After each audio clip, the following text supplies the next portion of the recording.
இந்த ஃபர்ஸ்ட் கிளாஸ்ல வந்துட்டு இது செகண்ட் கிளாஸ் வந்துட்டு டுடே ஃபர்ஸ்ட் கிளாஸ்ல வந்துட்டு நம்ம பார்த்தோம் சாப்டர் 1ல எப்படி வந்துட்டு எல்பி மாடல் ஒரு ப்ராப்ளத்துக்கு ஸ்கேர் ரிசோர்சஸ் அந்த பெர்டிகுலர் ப்ராப்ளத்துக்கு எப்படி நம்ம லீனியர் ப்ரோக்ராமிங் எல்பி மாடல் வந்துட்டு எவ்வாறு வந்துட்டு ஃபார்முலேட் பண்றது எவ்வாறு வந்துட்டு அதை நம்ம ஈக்குவேஷன் வந்துட்டு ரைட் பண்ணி அந்த மாடலை வந்துட்டு எப்படி ப்ரிப்பேர் பண்றேன்னு சொல்லித்தான் பார்த்தோம் வந்துட்டு எப்படி ஃபார்முலேட் பண்றது எல்பி மாடல் எப்படி ஃபார்முலேட் பண்றேன்னு சொல்லி மட்டும் பார்த்தோம் வந்துட்டு அதுல வந்துட்டு சம் எக்ஸாம்பிள்ஸ் வந்துட்டு நான் வழங்கப்படுத்தினேன் எவ்வாறு வந்துட்டு ஒரு ப்ராப்ளத்துக்கு எல்பி மாடல் வந்துட்டு லீனியர் ப்ரோக்ராமிங் அந்த கணித சமன்பாடு வந்துட்டு எவ்வாறு எழுதுறன்னு சொல்லி நான் உங்களுக்கு சொன்னேன். அதே மாதிரி நிறைய எக்ஸசைஸ் இருக்குது, அதுக்கான ஆன்சர்ஸும் இருக்குது. அதை நீங்க உங்களோட யுவர் செல்ஃப் அதை அண்டர்ஸ்டாண்ட் பண்ணி விளங்கிக் கொள்ளுங்க. விளங்காத சந்தர்ப்பத்தில் என்னை இதை கேட்டுக்கொள்ளுங்கன்னு சொல்லி உங்களோட லாஸ்ட் கிளாஸ்ல வந்துட்டு லாஸ்ட் மீன்ஸ் த ஃபர்ஸ்ட் கிளாஸ்ல வந்துட்டு நான் உங்களுக்கு சொல்லியிருந்தேன். ஸோ இன்றைக்கு வந்துட்டு நிறைய ஆக்டிவிட்டீஸ் அது வந்துட்டு எல்லாமே வந்துட்டு கணித சமன்பாடை மாத்திரம் எவ்வாறு எழுதுறன்னு சொல்லித்தான் போட்டிருக்கிறேன். ஸோ அதுக்கு கீழே வந்துட்டு இப்ப வந்துட்டு நம்ம எல்பி மாடல் ஒரு ப்ராப்ளத்துக்கு எல்பி மாடல் சரியா வந்துட்டு நம்ம எழுதிட்டோம்டா ஸோ அதை பேஸ் பண்ணி சொல்யூஷனை கண்டுபிடிக்கலாம். ஸோ சொல்யூஷனை கண்டுபிடிக்கிறதுக்கு 2 மெத்தட் இருக்குது. ஒன்று வந்துட்டு கிராஃபிக்கல், அந்த படம் வரைந்து அந்த வரைபடம் மூலமாக அதுக்கான சொல்யூஷனை கண்டுபிடிக்கிறது. இரண்டாவது வந்துட்டு சிம்ப்ளெக்ஸ் மெத்தட்னு சொல்லுவோம். ஒன்று கிராஃபிக்கல் மெத்தட், செகண்ட் வந்துட்டு சிம்ப்ளெக்ஸ் மெத்தட். கிராஃபிக்கல் மெத்தட்னு சொல்றது கிராஃப் வரைபடம் வந்துட்டு இந்த படம் ஒன்று வரைந்து வரைபடம் ஒன்று கீறி ஸோ அதில் இருந்து சொல்யூஷனை கண்டுபிடிக்கிறது தான் கிராஃபிக்கல் மெத்தட். செகண்ட் வந்துட்டு சிம்ப்ளெக்ஸ் மெத்தட்னு சொல்றது அது டேபிள் ஒன்று ப்ரிப்பேர் பண்ணி அந்த டேபிள்ல இருந்து சொல்யூஷனை கண்டுபிடிக்கிறதா சிம்ப்ளெக்ஸ் மெத்தட். ஸோ இப்போ வந்துட்டு ஃபர்ஸ்ட் கிளாஸ்ல வந்துட்டு நம்மளுக்கு தெரியும் எவ்வாறு ஒரு ப்ராப்ளத்துக்கு கணித சமன்பாடு எல்பி மாடல் வந்துட்டு எவ்வாறு உருவாக்குவது என்று நம்ம படித்தோம். மேக்ஸிமைசேஷன்ஸ் ப்ராப்ளத்துக்கும் மினிமைசேஷன்ஸ் ப்ராப்ளத்துக்கும். ஸோ இன்றைக்கு வந்துட்டு அந்த எல்பி மாடலை எவ்வாறு சால்வ் பண்ணி அந்த பெரிய ப்ராப்ளத்துக்கான சொல்யூஷன் என்ன, ஃபைனல் சொல்யூஷன் என்ன கன்க்ளூஷன். ஓகே, ஸோ அதை வந்துட்டு நம்ம இன்றைக்கு வந்துட்டு எவ்வாறு அந்த ஃபைண்டிங்ஸ் எவ்வாறு ஃபைனல் சொல்யூஷனை கண்டுபிடிக்கிறதுன்னு சொல்லி நம்ம படிக்க போறோம். மெத்தட்ஸ் 2 மெத்தட்ஸ் இருக்குது. ஒன்று கிராஃபிக்கல் மெத்தட், சிம்ப்ளெக்ஸ் மெத்தட். இன்றைக்கு ஃபர்ஸ்ட்டுக்கு நம்ம படிக்க போறது கிராஃபிக்கல் மெத்தட். எவ்வாறு கிராஃப் ஒன்று கீறி அதுல இருந்து எவ்வாறு சொல்யூஷனை கண்டுபிடிக்கிறதுன்னு சொல்லி இன்றைக்கு பார்க்க போறோம். ஸோ இந்த 2 மெத்தட்டும்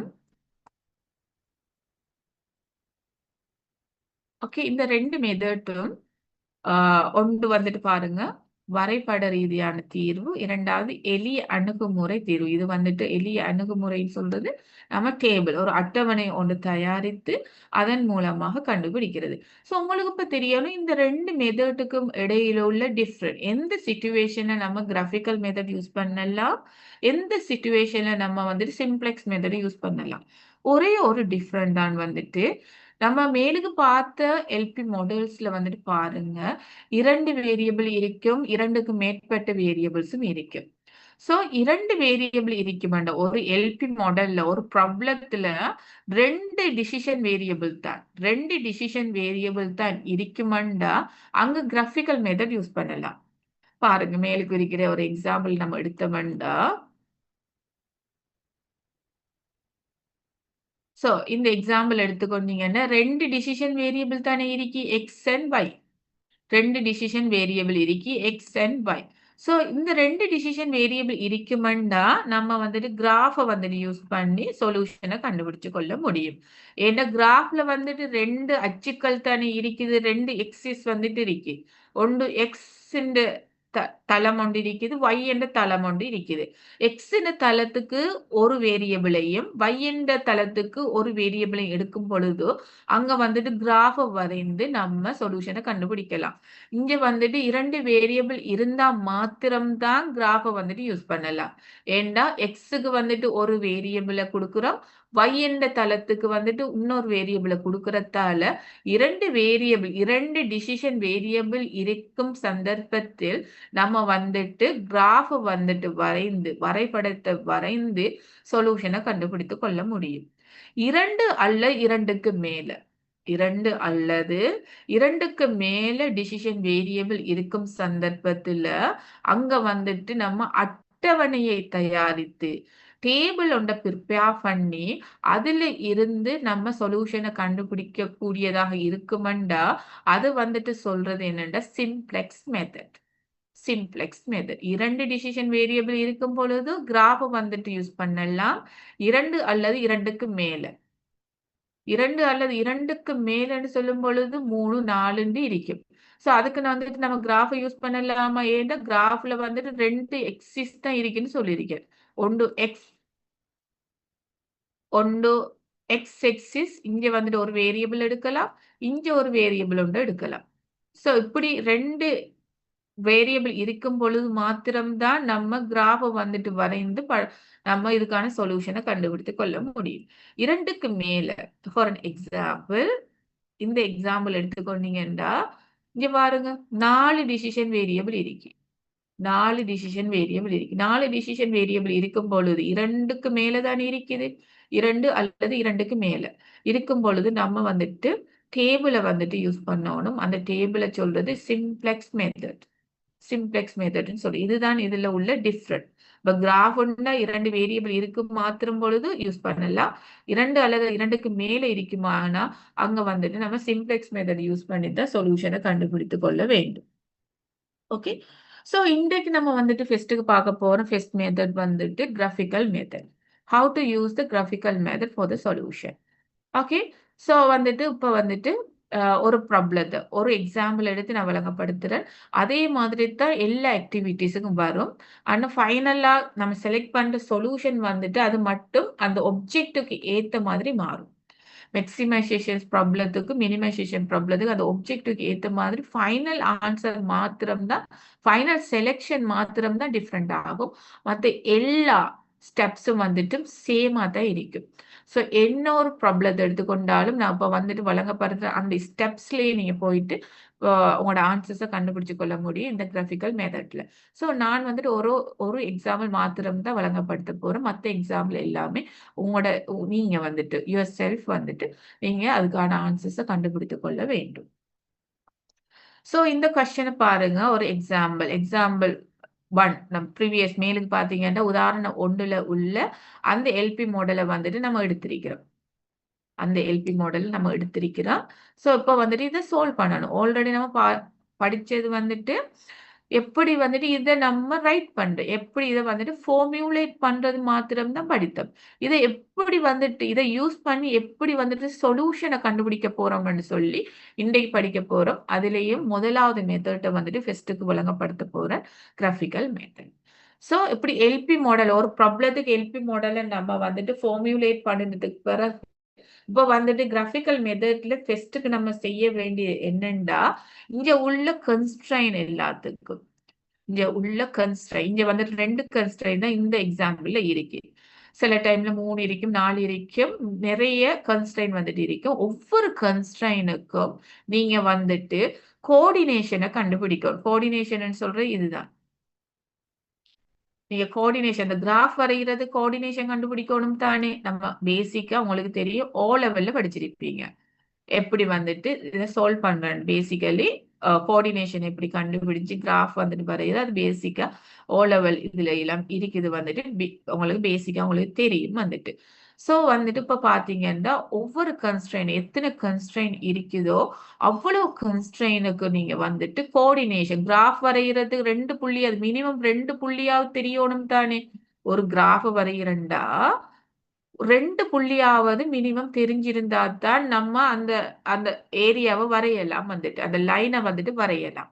சோ அதைத்தான் சொல்றது நம்மளுக்கு 2 பாயிண்ட் தெரியணும், 2 புள்ளி தெரியணும்ன்ற என்ன அர்த்தம், அந்த 2 கோஆர்டினேஷன் தெரிஞ்சிருக்கணும். எக்ஸுக்கு என்ன வேல்யூ, ஒய்க்கு என்ன வேல்யூன்னு சொல்லி 2 வந்துட்டு தெரிந்தால் மாத்திரம், 2 புள்ளி தெரிந்தால் மாத்திரம்தான் நம்ம அதுக்கான லைனை வந்துட்டு வரையலாம். பெரிகுலர் கன்ஸ்ட்ரெயினோ பெரிகுலர் ஈக்குவேஷனுக்கு நம்ம ஒரு லைனை வந்துட்டு வரைந்து கொள்ள முடியும். ஸோ அதுக்கு வெரி சிம்பிளா நம்ம எப்படி வரைகிறேன்டா, வெரி சிம்பிளா நான் சொல்றேன் வந்துட்டு, நீங்க உங்களுக்கு விருப்பம் மாதிரி எடுக்கலாம். ஆனா ஈஸியான வேய வந்துட்டு நான் சொல்லி தரேன். எப்படின்னா, ஃபர்ஸ்ட்டுக்கு வந்துட்டு என்ன செய்யுங்க, எக்ஸ வந்துட்டு அஸ்யூம் பண்ணுங்க 0 எக்ஸ் வந்துட்டு 0. எக்ஸ் 0வ போட்டு y வேல்யூ எவ்வளவுன்னு கண்டுபிடிக்கலாம் தானே! ஸோ அத செய்யணும். அதுல வந்துட்டு ஒரு கோஆர்டினேஷன் நம்ம கண்டுபிடித்துக் கொள்ள முடியும். இந்த கோஆர்டினேஷன கண்டுபிடிச்சு கொள்ள முடியும். 2வது கோஆர்டினேஷன் கண்டுபிடிக்கிறதுக்கு எக்ஸ்க்கு 0 போட்ட மாதிரி, இப்போ yக்கு 2வது இதுல வந்துட்டு yய 0வா மாத்தி எக்ஸ் எவ்வளவுன்னு கண்டுபிடிக்கணும். முதலாவது எக்ஸ் 0வா போட்டு y எவ்வளவுன்னு கண்டுபிடிங்க. 2வது y 0வா போட்டு x கண்டுபிடிங்க. அப்ப 2 கோஆர்டினேஷன் வந்துரும். ஒரு கன்ஸ்ட்ரெயினுக்கு மினிமம் வந்துட்டு 2 கோஆர்டினேஷன் கண்டுபிடிக்கணும். 2 கோஆர்டினேஷன் கண்டுபிடிச்சா தான் ஒரு லைன வந்துட்டு வரைந்து கொள்ள முடியும். 1 இருந்தா வரைய முடியாது. மினிமம் 2 இருக்கணும். ஒரு கோஆர்டினேஷன ஒரு ஒரு கன்ஸ்ட்ரெயின வரையறதுக்கு. ஸோ வந்துட்டு இங்க வந்துட்டு ஃபர்ஸ்ட்டுக்கு நம்ம எக்ஸ 0வ போட்டோம்டா. இங்க வந்துட்டு விளங்கப்படுத்திக்கிறேன். எக்ஸ் வந்துட்டு 0வ போட்ட என்ன வந்துட்டு மிச்சமாகும் வந்துட்டு, எக்ஸ 0வ போட்டு இது 0வா போய்த்திரும் தானே! 2 இன்டு 0 0 தானே! அப்ப மிச்சமா இருக்கிறது என்ன? 3y 3y இங்க லெஸ் தேனோ கிரேட்டர் தென் சைன பார்க்க தேவையில்ல. ஈக்குவல மாத்திரம் போட்டுக்கொள்ளுங்க. ஈக்குவல் 1500. ஸோ வந்துட்டு இப்போ y வந்துட்டு என்ன வேல்யூ? y வந்துட்டு 500. ஸோ வந்துட்டு முதலாவது கோஆர்டினேஷன பாருங்க. x வந்துட்டு 0. முதலாவது வார கோஆர்டினேஷன்ல முதலாவது போடுற வேல்யூ வந்துட்டு xக்கான வேல்யூவா இருக்கும். 2வது வந்துட்டு yக்கான வேல்யூவாக இருக்கும். ஸோ xக்கான வேல்யூ வந்துட்டு 0. y வந்துட்டு 500. அப்ப 0, 500 இது வந்துட்டு ஒரு கோஆர்டினேஷன். அதே மாதிரி 2வது கோஆர்டினேஷனுக்கு y வந்துட்டு 0வா போட்டு x கண்டுபிடிங்க. ஸோ xக்கான வேல்யூ 750. xக்கான வேல்யூ 750. ஸோ 750, 0 இது 2வது கோஆர்டினேஷன். ஒவ்வொரு கன்ஸ்ட்ரெயினுக்கும் 2 கோஆர்டினேஷன கண்டுபிடிக்க வேண்டும். ஓகே. அதே மாதிரி 2வது கன்ஸ்ட்ரெயினுக்கு அதே மாதிரி செஞ்சு கொள்ளுங்க. ஸோ இதுல ஏதாவது டவுட்ஸ் இருந்தா கேட்டுக்கொள்ள முடியும். இது ஸ்டெப் 1. முதலாவது கன்ஸ்ட்ரெயின் இந்த எல்பி மாடல்ல நம்ம ஃபார்முலேட் பண்ணுனதுக்கு பிறகு கிராஃப்ல வந்துட்டு இதுக்கான சொல்யூஷன கண்டுபிடிக்கும் பொழுது, முதலாவது செய்ய வேண்டிய ஸ்டெப் வந்துட்டு நம்ம கோஆர்டினேஷன கண்டுபிடிக்கணும். ஒவ்வொரு கன்ஸ்ட்ரெயினுக்கும் 2 கோஆர்டினேஷன் வந்துட்டு கண்டுபிடித்து, அத வந்துட்டு கிராஃப்ல வந்துட்டு வரைந்து கொள்ள முடியும்.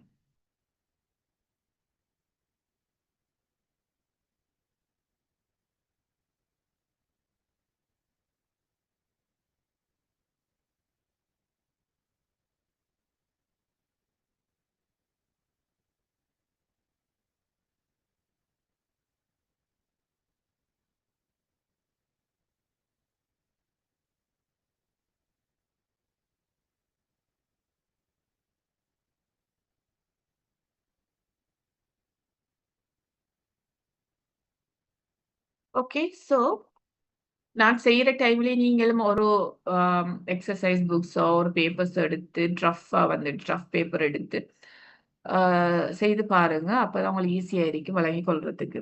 ஓகே. இப்ப வந்துட்டு கோஆர்டினேஷன் ஒவ்வொரு கன்ஸ்ட்ரெயினுக்கும் கோஆர்டினேஷன கண்டுபிடித்ததுக்கு பிறகு இத வந்துட்டு நம்ம கிராஃப் வந்துட்டு வரைய போறோம். ஸோ கிராஃப் வரையறதுக்கு முதல்ல நான் சொல்ல வேண்டிய என்னன்னா, ஒவ்வொரு கிராஃப் வரையும் பொழுதும் கன்ஸ்ட்ரெயினுக்கு எத்தனை கன்ஸ்ட்ரெயின் இருக்கோ, ஒ அதுக்கேத்த மாரி நம்ம லைன் வந்துட்டு வரையணும் தானே! இங்க வந்துட்டு 2 கன்ஸ்ட்ரெயின் இருக்கு. 2 லைன் வந்துட்டு வரைவோம். ஒரு ஒரு கன்ஸ்ட்ரெயினுக்கு ஒரு லைன். ஸோ இதே மாதிரி நிறைய கன்ஸ்ட்ரெயின் இருக்கும்னா, அதுக்கேத்த மாரி நிறைய லைன்ஸ் வந்துட்டு வரைவோம். ஓகே. ஸோ வந்துட்டு இப்ப வந்துட்டு நான் அந்த பிக்சர்ஸ காட்டுறேன். இதுதான் வந்துட்டு கிராஃப். இது வந்துட்டு நான் சாஃப்ட்வேர்ல இருந்த ஒரு சாஃப்ட்வேர யூஸ் பண்ணி நான் ப க அ சாஃப்ட்வேர் ஊடாக வந்த ஆன்சர் தான் இது. ஓகே. ஸோ சாஃப்ட்வேருக்கு முதல்ல உங்களுக்கு தெரிஞ்சிருக்கோணும் எவ்வாறு வந்துட்டு மெனுவலா வந்துட்டு நம்மளுக்கு எப்படி ஆன்சர்ஸ கண்டுபிடிக்கிறது. மெனுவல் தான் நம்மட இதுல என்ன எக்ஸாம்ல வரும். அதே மாதிரி சாஃப்ட்வேர்ஸ் நம்ம வந்துட்டு நான் விளங்கப்படுத்துவேன். ஸோ அதையும் வந்துட்டு நம்ம அண்டர்ஸ்டாண்ட் பண்ணிக்கொள்ள முடியும். ஸோ டெஸ்ட்டுக்கு நம்ம மெனுவலா எப்படி நம்ம சொல்யூஷனை கண்டுபிடிக்கிறதுன்னு தெரியும். ஸோ இது வந்துட்டு சாஃப்ட்வேர்ல இருந்து எடுத்தது. நான் இப்போ வந்துட்டு விளங்கப்படுத்துன்னு எவ்வாறு கண்டுபிடிக்கிறேன். ஸோ இப்போ வந்துட்டு நம்ம வந்துட்டு மெனுவலா செய்யும் பொழுதோ ஈஸி பர்பஸுக்கு வந்துட்டு ஒவ்வொரு கன்ஸ்ட்ரெயினுக்கும் ஒவ்வொரு கலர் வந்துட்டு யூஸ் பண்ணுங்க. ஒவ்வொரு கலர் பென் வந்துட்டு யூஸ் பண்ணுங்க ஒவ்வொரு கன்ஸ்ட்ரெயினுக்கு. இதுல 2 கன்ஸ்ட்ரெயின் இருக்குன்னா 2 கலர் யூஸ் பண்ணலாம். 4, 5 கன்ஸ்ட்ரெயின் இருக்கும்னா ஒவ்வொரு கன்ஸ்ட்ரெயினுக்கும் ஒவ்வொரு கலர் யூஸ் பண்ணுனா ஈஸியா இருக்கும் நம்மளுக்கு வந்துட்டு அந்த சொல்யூஷன கண்டுபிடிக்கிறதுக்கு. ஓகே. ஒவ்வொரு கன்ஸ்ட்ரெயினுக்கும் ஒவ்வொரு கலர் யூஸ் பண்ணுங்க. அந்த எக்ஸாமுக்கு வரும் பொழுதும் நீங்க டிஃபரெண்ட் கலர்ஸ் வந்துட்டு ஒரு 3 கலர்ஸ் இல்லாட்டி 4 கலர் பென் வந்துட்டு எடுத்துட்டு வர்றது நல்லம் வந்துட்டு ஒரு கிராஃபிக்கல் மெத்தட்ல ஒரு கொஸ்டின் வந்துச்சுண்டா அங்க வந்துட்டு நீங்க வந்துட்டு அந்த கிராஃப் வரையும் பொழுதும் டிஃபரெண்ட் கலரை வந்துட்டு யூஸ் பண்ணினீங்கன்னா உங்களுக்கு அந்த ஏரியா அந்த ஃபீசிபிள் சொல்யூஷன் அந்த சொல்யூஷன் பார்ட் எங்க இருக்குதுன்னு ஈஸியா கண்டுபிடிக்கலாம். ஒரு கலரை யூஸ் பண்ணும் பொழுது அங்க கொஞ்சம் கண்ட்ரடிக்கும் ஒரு குழப்பம் கொண்டு வரும் கண்டுபிடிக்கிறது சம்டைம்.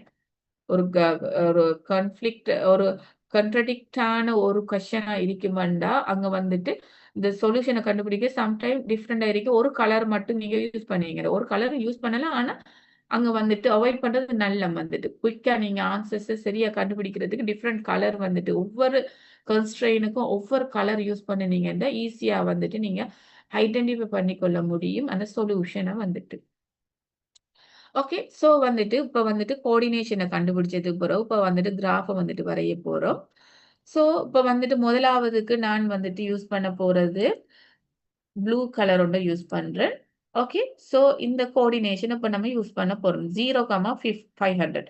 ஓகே. அதுக்கு முதல் உங்களுக்கு கிராஃப் எப்படி வரைகிறது பேசிக்கா உங்களுக்கு தெரியும். ஒரு கிராஃப் நீங்க வரைஞ்சீங்கன்னா, ஒரு ட்ராப் ஷீட்லயோ, ஒரு பேப்பர்ஸ்ல வரைஞ்சீங்கன்னா, இத நம்ம எக்ஸ் வேரியபிள்ன்னு எடுக்கும். இத வந்துட்டு ஒய் வேரியபிள்ன்னு எடுக்கும். சாரி. ஓகே. இத வந்துட்டு எக்ஸ்ன்னு எடுக்கும். இத வந்துட்டு ஒய்ன்னு எடுக்கும். இப்ப வந்துட்டு நம்ம இதுக்கு நம்பர்ஸ் அந்த ஸ்கேல் வந்துட்டு எடுக்கணும். சேம் ஸ்பேஸ்ல நம்ம ஸ்கேல் வந்துட்டு எடுக்கணும். எக்ஸுக்கும் ஒய் என்ற அந்த தளத்துக்கு வந்துட்டு நம்ம எடுத்துக்கொள்ள வேண்டும்.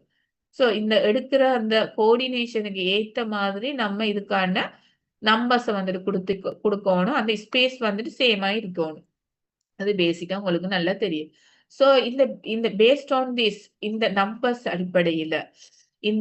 அடிப்படையில நம்ம வந்துட்டு இங்க வந்துட்டு எடுக்கலாம் வந்துட்டு 100 அந்த கெப் வந்துட்டு ஒரு 100 கெப்ல வந்துட்டு எடுத்துக்கொள்ள முடியும். 100 இங்க வந்துட்டு 200, 300 அதே மாதிரி அப்படி வந்துட்டு நம்ம எக்ஸ்டெண்ட் பண்ணலாம். இது 400, 5, 6 and 7. ஓகே. அதே மாதிரி 8 வந்துட்டு இங்க இருக்கு. ஓகே. அதே மாதிரி Yக்கும் வந்துட்டு நீங்க இதுல நம்பர்ஸ பார்த்து இந்த நம்பர்ஸ பார்க்கும்பொழுது உங்களுக்கு விளங்கும் என்ன மாதிரி நம்ம இங்க வந்துட்டு நம்ம ஸ்கேல் வந்துட்டு போடணும்னு விளங்கிக் கொள்ளும் நம்மளுக்கு. ஓகே. அதுக்கேத்த மாரி எடுத்துட்டு இப்ப வந்துட்டு கிராஃப் வந்துட்டு வரைய போறோம். இந்த பேசிக்கா நான் வந்துட்டு நம்ம எக்ஸ் அண்ட் ஒய் இந்த ஆக்சிஸ்க்கு நம்ம ஸ்கேல் வந்துட்டு போட்டுட்டு இப்ப வந்துட்டு ஃபர்ஸ்ட்க்கு வரைய போறோம். முதலாவது கோஆர்டினேஷன் என்ன? முதலாவது கன்ஸ்ட்ரெயின்ட்ல இருக்கிற முதலாவது கோஆர்டினேஷன் 0, 500. 0, 500 என்ன மீனிங் வந்துட்டு 0 வந்துட்டு எக்ஸ். எக்ஸ் வந்துட்டு 0. இங்க ஸ்டார்ட் பண்ணணும். y என்று சொல்றது 500. y 500 வந்துட்டு yக்கு வரும். இது 100, 200, 300, 400, 500. 500 வந்துட்டு எடுத்துட்டு வரும். 0, 500ன்னா 0x வந்துட்டு y வந்துட்டு 500. இது முதலாவது புள்ளி. முதலாவது புள்ளியை வச்சுக் கொள்ளணும். இரண்டாவது கோஆர்டினேஷன் என்ன? 750, 0. 750ன்னு சொல்றது எது? எக்ஸ் வந்துட்டு. அப்ப எக்ஸுக்கான 750 எங்க இருக்கும்? இவ்விடத்துக்கிட்ட இருக்கும் 750. y வந்துட்டு 0. வந்துட்டு இந்த புள்ளியை எடுத்துட்டு வைக்கணும். இந்த 2 புள்ளியை வச்சதுக்கு பிறகு 2 கோஆர்டினேஷன் மினிமம் வந்துட்டு 2 கோஆர்டினேஷன் ஒரு கன்ஸ்ட்ரெயினுக்கு இருக்கணும். இப்ப அந்த புள்ளியை வச்சதுக்கு பிறகு அந்த 2 புள்ளியையும் நம்ம ஜாயின் பண்ணினீங்கன்னா சரி. ஜாயின் பண்ணினீங்க சரி. இது முதலாவது கன்ஸ்ட்ரெயின். இந்த முதலாவது கன்ஸ்ட்ரெயின்ல இருக்கிற சைன் வந்துட்டு என்ன வந்துட்டு இருக்குது? லெஸ் தேன் ஓர் ஈக்குவல். லெஸ் தேன் ஓர் ஈக்குவல்ன்னு சொல்றது எந்த ஏரியாவ இருக்கும்? கீழுக்கு இருக்கிற ஏரியா. இந்த லைன கீறுனதுக்கு பிறகு லெஸ் தேன்னு சொல்றது இந்த ஏரியா தானே. சோ இந்த ஏரியாவ நம்ம கலர் பண்ணி காட்டணும். Colour blue colour. நீங்க ப்ளூ கலர் யூஸ் பண்ணினீங்கன்னா, அந்த ப்ளூ கலரால இத வந்துட்டு அப்படி ஷேடிங் பண்ணுங்க. அப்படியே கலர் பண்ணி. அதாவது வந்துட்டு அப்படியோ கலர் பண்ணினீங்கன்னா சரி. இது முதலாவது கன்ஸ்ட்ரெயின்ட். கன்ஸ்ட்ரெயின்ட் 1. அத நோட் பண்ணிக்கொள்ளுங்க. கன்ஸ்ட்ரெயின்ட் 1.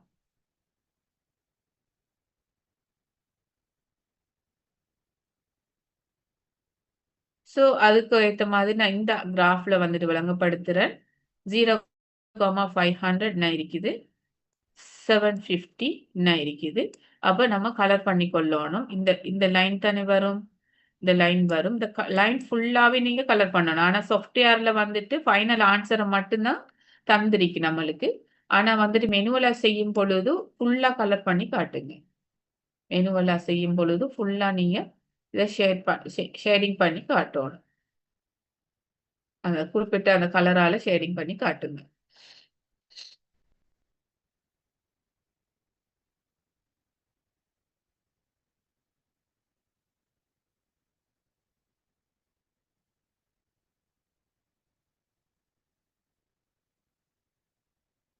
ஓகே. சோ இப்ப வந்துட்டு 2வதுக்கு மூவ் பண்ணுவோம். 2வது கன்ஸ்ட்ரெயின் வந்துட்டு அதுக்கு வேற ஒரு கலர் பாவிங்க. சோ நான் ரெட் கலர் யூஸ் பண்றேன் 2க்கு.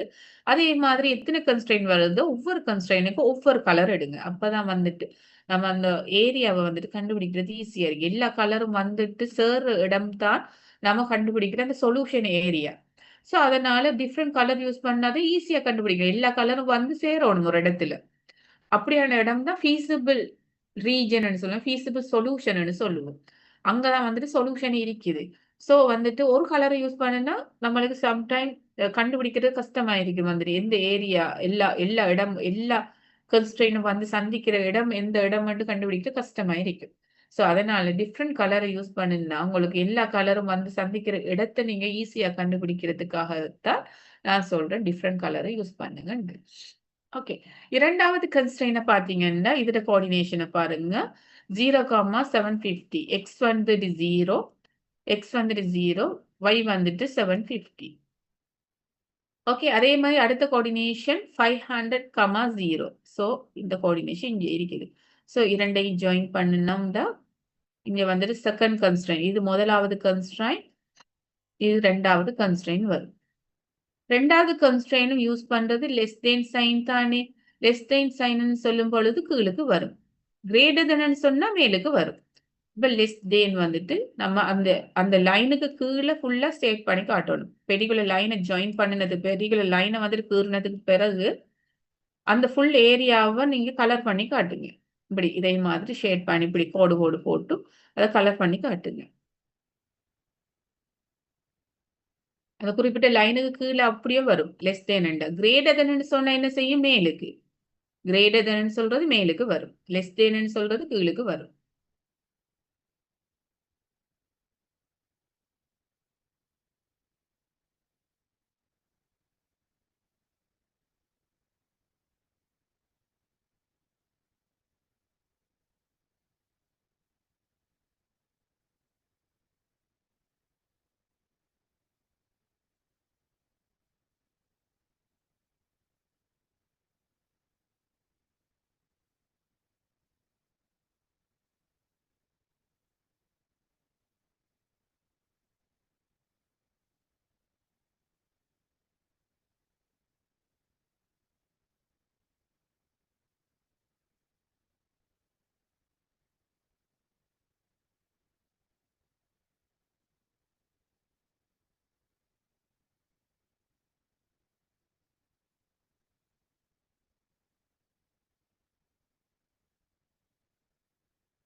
ஓகே.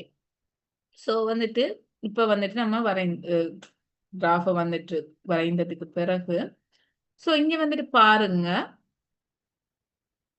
எல்லா கலரும் வந்து சந்திக்கிற இடத்தை நம்ம கண்டுபிடிக்கணும். இங்க வந்துட்டு பாத்தீங்கன்னா இந்த ஏரியா நான் இந்த சாஃப்ட்வேர்ல வந்துட்டு கண்டுபிடிச்சப்பட்ட ஏரியா இருக்கு. இந்த கிரீன் கலர்ல மென்ஷன் பண்ணிக்கிற இந்த ஏரியா வந்துட்டு இதைத்தான் சொல்றது feasible region சொல்லுவோம். feasible region. feasible region சொல்லுவோம். இல்லாட்டி feasible solution சொல்லுவோம். இல்லாட்டி feasible area. feasible area or feasible region or feasible solution. எல்லா கலரும் வந்து சரி. அதுக்காக நான் சொன்னேன் டிஃப்ரெண்ட் கலர் யூஸ் பண்ணுங்க. முதலாவது ப்ளூ கலர் யூஸ் பண்ணணும், இரண்டாவது ரெட் கலர் யூஸ் பண்ணணும். ப்ளூவும் ரெட்டும் வந்து ஒண்டா இருக்கிற இடத்தை பாருங்க. இந்த ஒரு ஒரு ஒரு ஷேப்ல ஒன்று வந்து தானே இருக்குது. இங்க பாருங்க இந்த ஷேப். இந்த ஷேப்ல வந்து இந்த கிரீன் கலர் ஆல்ரெடி இந்த சாஃப்ட்வேர்ல வந்துட்டு யூஸ் பண்ண அந்த கலரை பாருங்க. இரண்டு லைனும் இரண்டு கன்ஸ்ட்ரெயினுக்குமான பொதுவான இடம். இரண்டு கன்ஸ்ட்ரெயினுக்குமான பொதுவான இடம் தான் வந்துட்டு இந்த இந்த இதுல வந்துட்டு ரெண்டு நம்ம யூஸ் பண்ண இரண்டு கலரும் வந்துட்டு இதுக்குள்ள வருது.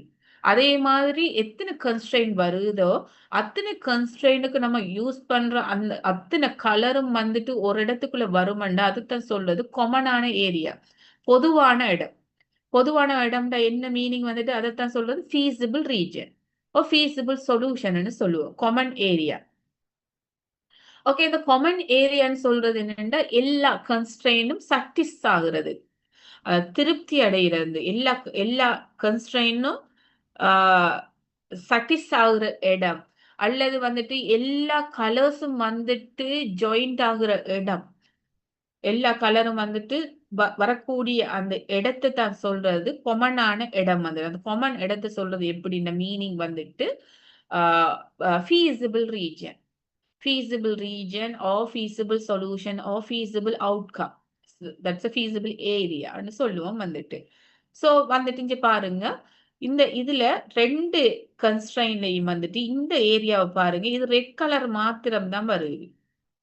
இந்த ஏரியாவை பாருங்க, இந்த ஏரியாவுல ப்ளூ கலர் மாத்திரம் தான் வருது. ஆனா இந்த ஏரியாவை பாருங்க, இந்த கிரீன் கலர்ல ஆல்ரெடி கண்டுபிடிக்கப்பட்ட இந்த சாஃப்ட்வேர்ல இந்த ஏரியாவை பாருங்க, இதுல வந்துட்டு ப்ளூவும் இருக்கு, ரெட்டும் இருக்கு. இதைத்தான் சொல்றது காமன். இதைத்தான் சொல்றது feasible region சொல்லுங்க. இதுக்குள்ளதான் ஃபைனல் சொல்யூஷன் இருக்கு. இதுக்குள்ள இருந்துதான் நம்ம ஃபைனல் சொல்யூஷனை கண்டுபிடிக்கணும். feasible regionல இருந்துதான் ஃபைனல் சொல்யூஷனை கண்டுபிடிக்கும். ஃபைனல் சொல்யூஷன் எப்படி சொல்லுவோம்டா ஒப்டிமல் சொல்யூஷன். ஒப்டிமல் சொல்யூஷன் என்று சொல்லுவோம் வந்துட்டு. சோ வந்துட்டு முதலாவது நான் சொல்றேன், ஒரு ஒரு எல்பி மாடல் எடுத்தீங்கன்னா முதலாவது ஒவ்வொரு கன்ஸ்ட்ரெயினுக்கும் கோஆர்டினேஷனை கண்டுபிடிங்க. மினிமம் 2 கண்டுபிடிச்சு அதை வந்துட்டு லைனை கீறி அந்த சைனை பார்த்து நீங்க எங்கால நீங்க ஷேட் பண்ணணுமோ, எங்கால கலர் பண்ணணுமோ அந்த பக்கத்துக்கு கலர் பண்ணி கொள்ளுங்க. ஒவ்வொரு கன்ஸ்ட்ரெயினுக்கும் ஒவ்வொரு ஒவ்வொரு பென் வந்துட்டு யூஸ் பண்ணுங்க. ஒவ்வொரு கலர் பென் வந்துட்டு யூஸ் பண்ணுங்க. அப்பதான் நம்ம வந்துட்டு எல்லா கலரும் வந்து சந்திக்கிற இடத்த கண்டுபிடிக்கலாம். சோ அதத்தான் சொல்றது feasible region. இனிஷியலா கண்டுபிடிக்கிறோம் அந்த அந்த அந்த ஃபைண்டிங்க. அதுக்குள்ள இருந்து ஒரு சொல்யூஷனை கண்டுபிடிக்கணும். பெஸ்ட் சொல்யூஷன் ஒன்றை செலக்ட் பண்ண போறோம். அந்த பெஸ்ட் சொல்யூஷனை தான் சொல்றது ஃபைனல் சொல்யூஷன் அல்லது ஒப்டிமல் சொல்யூஷன் சொல்லுவோம். அதான் ஃபைனல் ஆன்சர் வந்துட்டு. சோ இந்த ஸ்டெப்ஸ வந்துட்டு எந்த ஒரு எக்ஸாம்பிளுக்கு நீங்க ஃபாலோ பண்ணிக்கொள்ள முடியும். ஓகே. சோ இந்த டைம்ல நான் இன்னும் கொஞ்சம் சில எக்ஸாம்பிள்ஸ் விளங்கப்படுத்துறேன். கிராஃப் வந்துட்டு எவ்வாறு வரையிறேன்னு இன்னும் கொஞ்சம் சின்ன எக்ஸாம்பிள விளங்கப்படுத்துறேன். ஓகே. சோ இந்த இடத்துல பாருங்க, இந்த எக்ஸாம்பிள்ல வந்துட்டு 2 டிசிஷன் வேரியபிள் இருக்குது. ஓகே. 2 டிசிஷன் வேரியபிள் ஒரு ஈக்குவேஷன்ல இருக்குதான். எக்ஸும் ஒய்யும் வந்துட்டு ஒரு ஈக்குவேஷன்ல இருக்குது. 2 டிசிஷன் வேரியபிள் இருக்கு. 2 டிசிஷன் வேரியபிள் இருக்கும் பொழுது நீங்க கோஆர்டினேஷனை கண்டுபிடிக்கணும். 2 டிசிஷன் வேரியபிள் இருக்கும் பொழுது நீங்க கோஆர்டினேஷனை வந்துட்டு கண்டுபிடித்துக் கொள்ள வேண்டும். ஓகே. 2 டிசிஷன் வேரியபிள் இருக்கும் பொழுது நீங்க கோஆர்டினேஷனை கண்டுபிடித்துக் கொள்ள வேண்டும். ஓகே, ஃபார் அன் எக்ஸாம்பிளுக்கு நான் சொல்றேன், ஒரு டிசிஷன் வேரியபிள் தான் இருக்கின்றா. ஒரு கன்ஸ்ட்ரெயின்ல ஒரு டிசிஷன் வேரியபிள் மாத்திரம் தான் இருக்குமெண்டா அங்க வந்துட்டு கோஆர்டினேஷனை கண்டுபிடிக்க தேவையில்லை. For an example y less than or equal 100. இது மட்டும்தான் இருக்குது. ஒரு டிசிஷன் வேரியபிள் தான் இருக்கு. 2 இல்ல. 2 இருக்கும் பொழுதுதான் கோஆர்டினேஷன கண்டுபிடிக்கணும். 2 டிசிஷன் வேரியபிள் இருக்கும் பொழுது தான் கோஆர்டினேஷன கண்டுபிடிச்சு அதுக்கான பாயிண்ட்ட வந்துட்டு வச்சு நீங்க அந்த லைன கீறணும். ஓகே. ஒரு டிசிஷன் வேரியபிள் இருக்குமெண்டா, அங்க வந்துட்டு கோஆர்டினேஷன கண்டுபிடிக்க தேவையில்ல. டைரக்ட்டா வந்துட்டு வரையலாம் தானே. உங்களுக்கு வெரி சிம்பிளா உங்களுக்கு தெரியும். சோ இந்த எக்ஸ்ன்னு எடுத்து இத ஒய்ன்னு எடுத்தோம்டா, ஒய் வந்துட்டு 100. ஒய் வந்துட்டு 100. அப்ப ஒய் என்றா நீங்க ஒரு ஸ்கேல எடுத்துட்டு எடுத்தீங்கன்னா, இத 100ன்னு எடுத்தீங்கன்னா, இந்த 100க்கு இப்படி வந்துட்டு கிடையான லைனோட கீறலாம். கிடையான லைன கீறினா என்ன மீனிங் வந்துட்டு y வந்துட்டு ஈக்குவல் 100 மீனிங். y வந்துட்டு 100க்கு சமன்னு சொல்லி பார்க்கிறோம். அதோட வந்துட்டு இங்க வந்து இன்னொரு சைன் வந்துட்டு என்ன இருக்குது வந்துட்டு லெஸ் தேன் என்ற ஒரு சைன் ஒன்று இருக்குது. லெஸ் தேன் என்ற ஒரு சைன் இருக்கிறதால அப்ப லெஸ் தேன் என்ற எந்த ஏரியாவை நீங்க வந்துட்டு கலர் பண்ணி காட்டணும் 100 குறைந்தது. லெஸ் தேன்னு சொல்றது 100 குறைந்தது தானே. சோ இந்த ஏரியாவை நீங்க வந்துட்டு கலர் பண்ணி காட்டணும். சோ இதுதான் வந்துட்டு ஒரு வேரியபிள் வந்தா. 2 வேரியபிள் வந்தா தான் கோஆர்டினேஷன கண்டுபிடிங்க. ஒரு டிசிஷன் வேரியபிள் வந்தா அங்க கோஆர்டினேஷன் இல்லாம டைரக்ட்டா வந்துட்டு நீங்க அந்த கிராஃப்ல வரைந்து கொள்ள முடியும். y வந்துட்டு 100. ஆனா அது வந்துட்டு லெஸ் தேன் வந்துட்டு. சோ y வந்துட்டு 100ஆ நீங்க எடுத்து அதுக்கு வந்துட்டு ஹாரிசான்டல் லைன கீறி கிடையான லைன வந்துட்டு கீறி அதுக்கு குறைந்தது தானே கேட்டிருக்கி. குறைந்ததுன்னா 100 குறைந்தது அப்படி இந்த கலர் பண்ணி காட்டுங்க. So for an example y வந்துட்டு கிரேட்டர் தென்னு சொல்லி வந்தா என்ன செய்வீங்க? y கிரேட்டர் தென் சொல்லி வந்தா மேலுக்கு வந்துட்டு நீங்க வரைந்து காட்டணும். For an example y greater தென்னு சொல்றது மேலுக்கு வரும். இந்த ஷேட் பண்ற ஏரியா மேலுக்கு நீங்க அப்படியோ நீங்க அத வந்துட்டு கலர் பண்ணி காட்டுனீங்கன்னா சரி. சோ அதுதான் வந்துட்டு ஒரு வேரியபிள் வாரது. சோ அதே மாதிரி இன்னொரு எக்ஸாம்பிள் நான் சொல்றேன். எக்ஸ்க்கு சொல்றேன். எக்ஸ் வந்துட்டு கிரேட்டர் தென் ஆர் ஈக்குவல் 50ன்னு வைங்க. சோ எக்ஸ்ன்னு சொல்றது எக்ஸ் எக்ஸிஸ்ல நம்ம எடுக்கணும் வந்துட்டு எக்ஸ் எக்ஸிஸ்ல இது ஒரு 50ன்னு வச்சீங்கன்னா எக்ஸ் வந்துட்டு 50. அப்ப வந்துட்டு இங்க வந்துட்டு பாருங்க வெர்டிகல் லைன் வந்து கீறுறோம். செங்குத்து கோடு கீறுறோம். நிலைக்குத்து கோடு வந்துட்டு கீறிக்கொள்றோம்.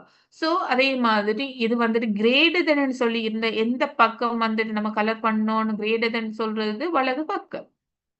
லெஸ் தேன்னு சொல்றது இடது பக்கம். ஓகே. அதே மாதிரி நீங்க கீறிக்கொள்ளலாம். இத வந்துட்டு நோட் பண்ணிக்கொள்ளுங்க. ஒரு வேரியபிள் வந்தா இப்படித்தான் கீறணும். 2 வேரியபிள் ஒரு ஈக்குவேஷன்ல 2 வேரியபிள் வருமானா அங்க கோஆர்டினேஷன் ஆல்ரெடி நான் விளங்கப்படுத்தின மாதிரி கோஆர்டினேஷன் எடுத்து தான் நீங்க கீறிக்கொள்ள வேண்டும்.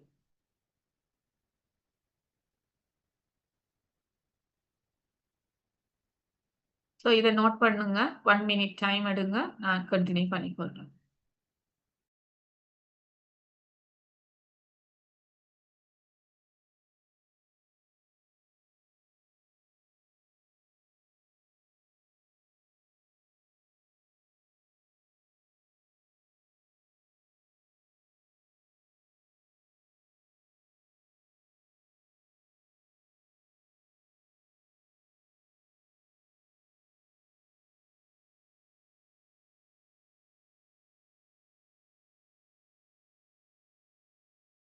இன்னொரு அடுத்த எக்ஸாம்பிள் வந்துட்டு சோ இப்ப வந்துட்டு உங்களுக்கு தெரியும் இது ஆல்ரெடி 2 வேரியபிள்ஸ் இருந்தா ஒரு வேரியபிள்ஸ் இருந்துச்சுன்னா இன்னொரு எக்ஸாம்பிள் வந்துட்டு எப்படின்னா 2 வேரியபிள் இருக்கும். ஆனா வந்துட்டு ஒரு வேரியபிள் வந்துட்டு ஒரு சைட்லயும் மத்த வேரியபிள் மத்த சைட்லயும் இருந்துச்சுன்னா அதுக்கு எப்படி கிராஃப் வரையறன்னு பார்ப்போம். So for an example X less then equal y என்று சொல்லி இருக்குது. 2 டிசிஷன் வேரியபிள் இருக்குது. ஒன்று ஒரு பக்கமும் மத்த சைட்லயும் இருக்குது. சோ இதுக்கான கிராஃப் வந்துட்டு எவ்வாறு வரையறண்டா ஒரு 2 டிசிஷன் வேரியபிள் 2 சைட்ல இருக்குமெண்டா 2 டிசிஷன் வேரியபிள் ஒவ்வொரு சைட்ல வந்துட்டு இருக்குமெண்டா அதுக்கான கிராஃப் வந்துட்டு எங்க இருந்து ஸ்டார்ட் ஆகுமெண்டா ஒரிஜின்ல இருந்து ஸ்டார்ட் ஆகும். இங்க வந்துட்டு 0,0 இங்க இருந்து ஸ்டார்ட் ஆகும். ஓகே. சோ இதுக்கானது எக்ஸும் ஒய்யும் பாரு எந்த ஒரு நம்பர்ஸும் இல்லாம எக்ஸ் ஒய்ன்னு சொல்லிட்டு ஒரு ஈக்குவேஷன் வந்துட்டு இருக்குமெண்டா அதை வந்துட்டு நீங்க ஒரு இதுவும் எடுக்காமலுக்கு இல்லாட்டி கோஆர்டினேஷன் எடுத்து செய்யலாம் வந்துட்டு. ஸோ கோஆர்டினேஷன் எடுத்து செய்யறது பெட்டர். அப்ப நான் சொல்றேன் எப்படின்னா, ஆல்ரெடி நான் சொன்னேன் தானே விளங்கப்படுத்தினேன். 2 ஈக்குவேஷன் இருக்கின்ற கட்டாயம் கோஆர்டினேஷன் எடுக்கணும்னு சொன்னேன் தானே. ஸோ இது ஆல்ரெடி நம்ம எடுத்துட்டோம். ஸோ அதே மாதிரி இங்கேயும் வந்துட்டு கோஆர்டினேஷன் எடுத்து செய்யறது நல்ல. ஏன்னா இங்கேயும் வந்து 2 டிசிஷன் வேரியபிள் இருக்குது. சம்டைம்ஸ் சிலவங்க எப்படின்னா 2 இது இருக்குமெண்டு நீங்க கோஆர்டினேஷன் எடுக்காம செய்தீங்கன்னா எவ்வாறு வரைவீங்கன்னா, ஒரு ஆள் வந்துட்டு இவ்வாறு வரைவாரு. ஒரு ஆள் வந்துட்டு ஒரிஜின்ல இருந்து ஸ்டார்ட் பண்ணுமெண்டா இப்படியும் வரையலாம். அல்லது இன்னொரு ஆள் வந்துட்டு ஒரிஜின்ல இருந்து இவ்வாறும் வரையலாம் தானே. சோ இப்படி வரையறது எல்லாம் சரின்றது இல்ல. ஏதாவது ஒன்றுதான் சரி. சோ இதுல வந்துட்டு எது சரின்னு கண்டுபிடிக்கிறதுக்கு என்ன செய்யணும்? உண்மையா நம்பர்ஸ் ஒன்று எடுத்து நம்ம செய்தோம்னா, அது சரியான ஆன்ஸரா வரும். சோ அதனாலதான் சொல்றேன் 2 வேரியபிள் இருக்குமெண்டா, ஒரு ஈக்குவேஷன்ல 2 வேரியபிள் இருக்குமெண்டா, நம்ம கோஆர்டினேஷன் எடுத்து செய்றது நல்லது. சோ முதலாவது கோஆர்டினேஷன பாருங்க. நம்ம என்ன வேல்யூவை நீங்க அஸ்யூம் பண்ணலாம். ஓகே. இது ஒரிஜின்ல இருந்து ஸ்டார்ட் பண்றதால 2 கோஆர்டினேஷன் கண்டுபிடிக்கணும்ன்ற அவசியம் இல்ல. நீங்க 1 மாத்திரம் கண்டுபிடிச்சா போதும். முதலாவது ஆல்ரெடி அது 0,0 தானே. முதலாவது வந்துட்டு இத 0ன்னு போட்டா, y-யும் வந்துட்டு 0 தானே. அப்ப இது முதலாவது கோஆர்டினேஷன். இது ஒரு கோஆர்டினேஷன் இங்க இருந்து ஸ்டார்ட் பண்றாரு. இத வந்துட்டு நம்ம பெருசா கன்சிடர் பண்ண தேவையில்ல.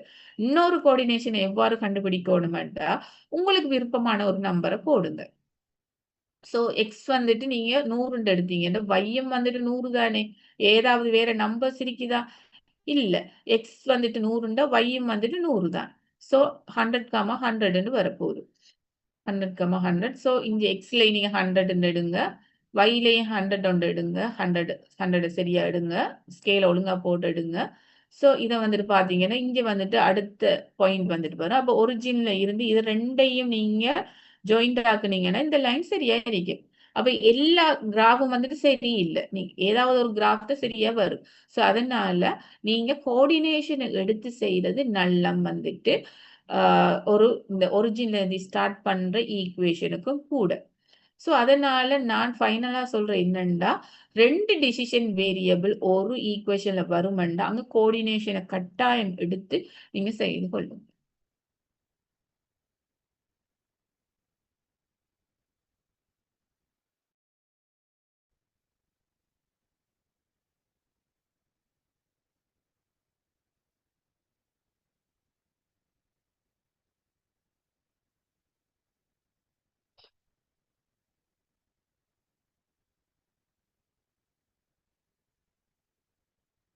சோ அதே மாதிரி இன்னொரு எக்ஸாம்பிளையும் வழங்கப்படுத்தி இந்த கிராஃபோட விடயத்தை முடித்துக் கொள்றேன். எவ்வாறு கீறுறதுன்னு முடிச்சு கொண்டுட்டு அதை கண்டினியூ பண்ணுவோம். எப்படி ஃபைனல் சொல்யூஷனை கண்டுபிடிக்கிறேன்.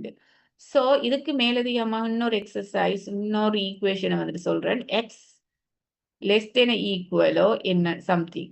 ஓகே. சோ 2y ஒரு நம்பர்ஸோட வருது. இங்க நம்பர்ஸ் இல்லாம தானே வந்துச்சு. இது ஒரு நம்பரோட வருது. ஒரு நம்பரோட வருது. சோ இந்த டைம்ல எவ்வாறு செய்றேன்னு சொல்லி பார்ப்போம். அந்த எல்லாம் உண்டுதான். எல்லாம் உண்டுதான். ஆனா வந்துட்டு நம்ம பயன்படுத்துற அந்த கோஆர்டினேஷன் நம்பர்ஸ் மட்டும் டிஃபரெண்டாக போகுது. சோ இத யூஸ் பண்ணும்போது இங்க வந்துட்டு பாருங்க.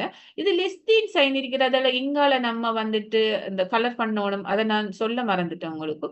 சோ இது லெஸ் தென் என்றா எந்த கலர் வந்துரும். ஒரிஜின்ல இருந்து ஸ்டார்ட் பண்றதால இதானே வந்து லைன். இப்ப வந்துட்டு கலர் பண்ணி காட்டணுமே வந்துட்டு, ஒன்று வலது பக்கம் கலர் பண்ணணும், இடது பக்கம் கலர் பண்ணணும். சோ எந்த பக்கம் கலர் பண்றது எவ்வாறு கண்டுபிடிக்கிறது? இது லெஸ் தேன்னு சொல்லி இருக்குமெண்டா, இந்தியால பக்கம் கலர் பண்ணணும். Less than. இந்த ஈக்குவேஷனுக்கு இவ்வாறு வரும். கிரேட்டர் தென் வருமாண்டா மேலுக்கு நீங்க கலர் பண்ணி காட்டணும். ஓகே. 1 மினிட்.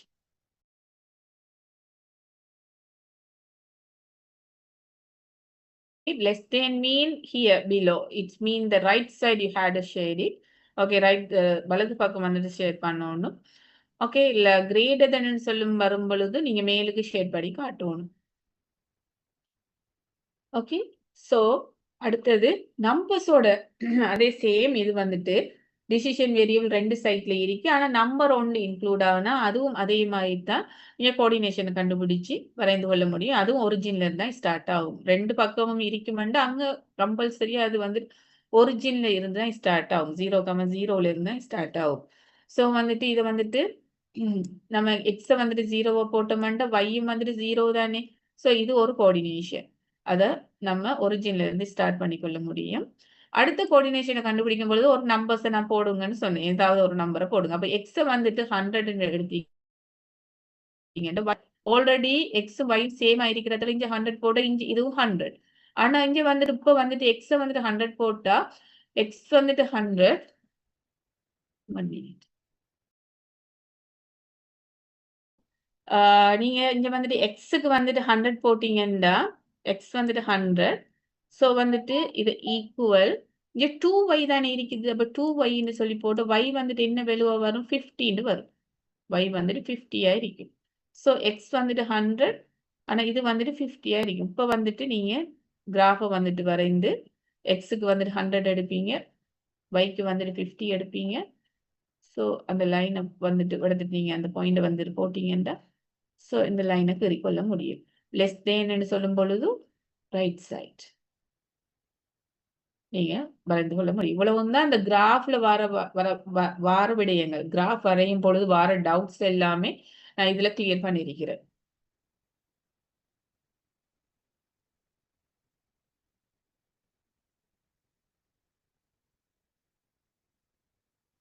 ஏதாவது டவுட்ஸ் இருந்தா கேட்டுக்கொள்ளுங்க கிராஃப் வரைகிறதுல.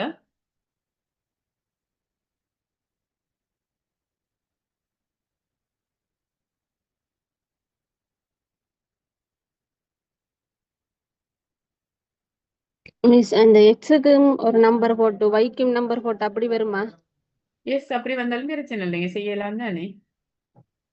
அதுக்கு ஜீரோ ஜீரோ போட்டு தானே அதுக்கும் செய்யணும். எஸ் எஸ், பெஸ்ட்டுக்கு நீங்க 0 போட்டுட்டு மற்றதுக்கு எக்ஸுக்கு ஒரு வெலுக்கு போட்டுட்டு வைய கண்டிங்கன்னா சரி.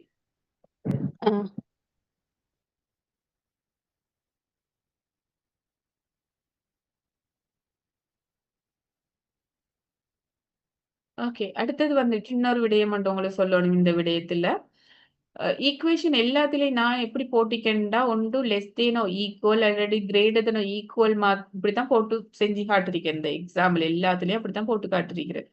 ஸோ இன்னொன்று வந்துட்டு இந்த ஈக்குவல் சைன் இல்லாமலுக்கு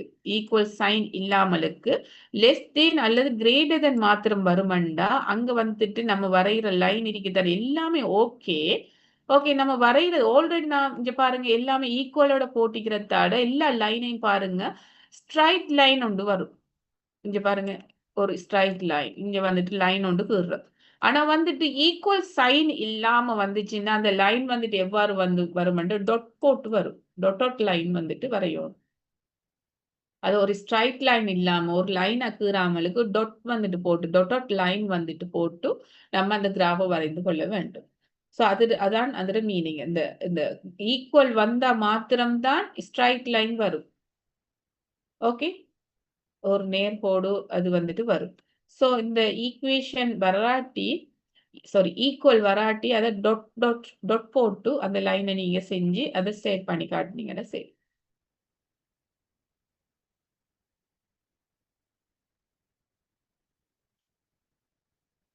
ஸோ இவ்வளவு தான் ஆல் டுகெதர் இந்த கிராஃப்ல வந்துட்டு விளங்கிக் கொள்ள வேண்டிய விடயம்.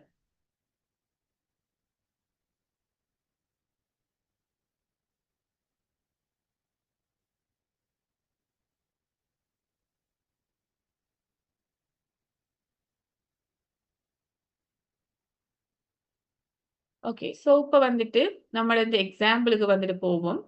ஸோ இதுல வந்துட்டு நீங்க இதை வந்துட்டு எல்லா லைனையும் எல்லா கிராஃபையும் வந்துட்டு வரைந்ததுக்கு பிறகு எல்லா கலரும் வந்துட்டு சேர்ற இடத்த வந்துட்டு சொல்றது ஃபீஸிபிள் ரீஜன். அங்க இருந்துதான் நம்ம ஃபைனல் சொல்யூஷனை கண்டுபிடிக்க போறோம்.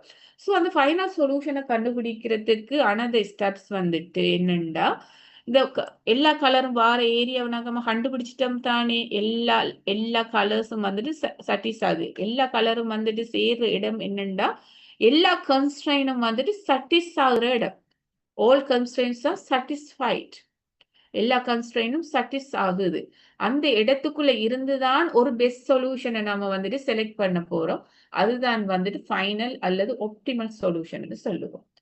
ஸோ feasible ரீஜனை செலக்ட் பண்ணதுக்கு பிறகு அதுக்கு ஒரு பவுண்டரி, ஒரு லிமிட் ஏரியா தான் இந்த feasible. எஸ், டவுட் எனிமா? ஓகே, feasible ரீஜன் வந்துட்டு இங்க பாருங்க. feasible ரீஜன் எவ்வாறு இருக்குதுன்னா ஒரு லிமிட் ஏரியா, ஒரு பவுண்டரியோட இருக்குது. இவ்வளவுதான் லிமிட். இந்த லிமிட்டுக்குள்ளதான் நம்மட ஒப்டிமல் சொல்யூஷன் வந்துட்டு இருக்குது. இந்த ஷேப் வந்துட்டு பாருங்க. இந்த ஷேப் வந்துட்டு பவுண்டரி, ஒரு லிமிட் ஏரியா, ஒரு லிமிட் ஏரியா இருக்குது. ஸோ இந்த feasible ரீஜன்ல வந்துட்டு ஒரு லிமிட் ஏரியா இருக்குது. இந்த லிமிட் ஏரியாவுக்குள்ள இருந்துதான் இப்ப வந்துட்டு ஃபைனல் சொல்யூஷனை கண்டுபிடிக்க போறோம். ஸோ இந்த ஃபைனல் சொல்யூஷனை கண்டுபிடிக்கிறதுக்கான ஸ்டெப்ஸ் என்னண்டா, feasible ரீஜனை கண்டுபிடித்ததுக்கு பிறகு இந்த ஷேப்ல இருக்கிற கோர்னர் வந்துட்டு இருக்குதானே, ஒரு ஷேப் வந்துட்டு வரும். feasible ரீஜனா வரப்போகுது. அந்த feasible ரீஜன்ல அந்த ஷேப்பை கண்டுபிடிச்சதுக்கு பிறகு அந்த ஷேப்ல வந்துட்டு ஒவ்வொரு கோர்னர் இருக்குதானே, அந்த கோர்னருக்கும் அந்த ஒவ்வொரு கோர்னரையும் வந்துட்டு இண்டிகேட் பண்ணி நீங்க நேம் வந்துட்டு கொடுக்கணும். ஸோ இங்க வந்துட்டு பாருங்க எத்தனை கோர்னர்ஸ் இருக்கு. இந்த கோர்னரை தவிர்த்து இந்த கோர்னரை பார்க்க தேவையில்லை. இந்த 0,0 தானே. இந்த கோர்னரை பார்க்காம இங்க பாருங்க இதுல ஒரு கோர்னர் இருக்குது.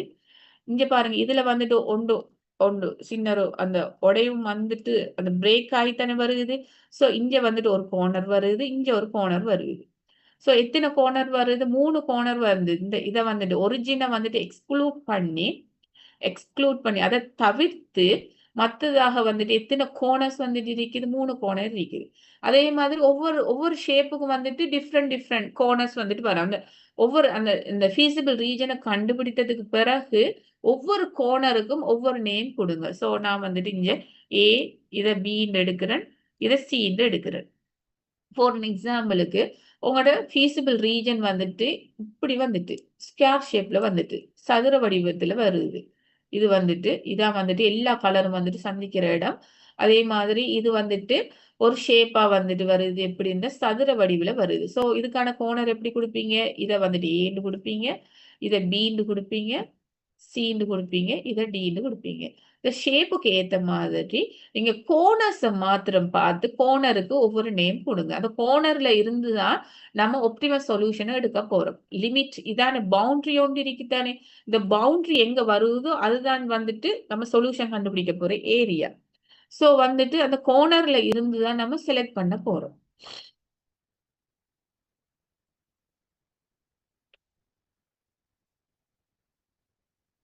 ஸோ ஒவ்வொரு கோர்னருக்கும் ஒவ்வொரு நேம் கொடுத்து இப்போ வந்துட்டு நம்ம ஒரு டேபிள் ஒன்று சிம்பிளா ஒரு டேபிள் ஒன்று ப்ரிப்பேர் பண்றோம். ஃபர்ஸ்ட்டுக்கு வந்துட்டு எது எடுக்கணும் மட்டும் கோர்னர் பாயிண்ட். எத்தனை கோர்னர் போட்டீங்கன்னா அது நேம் எடுங்க.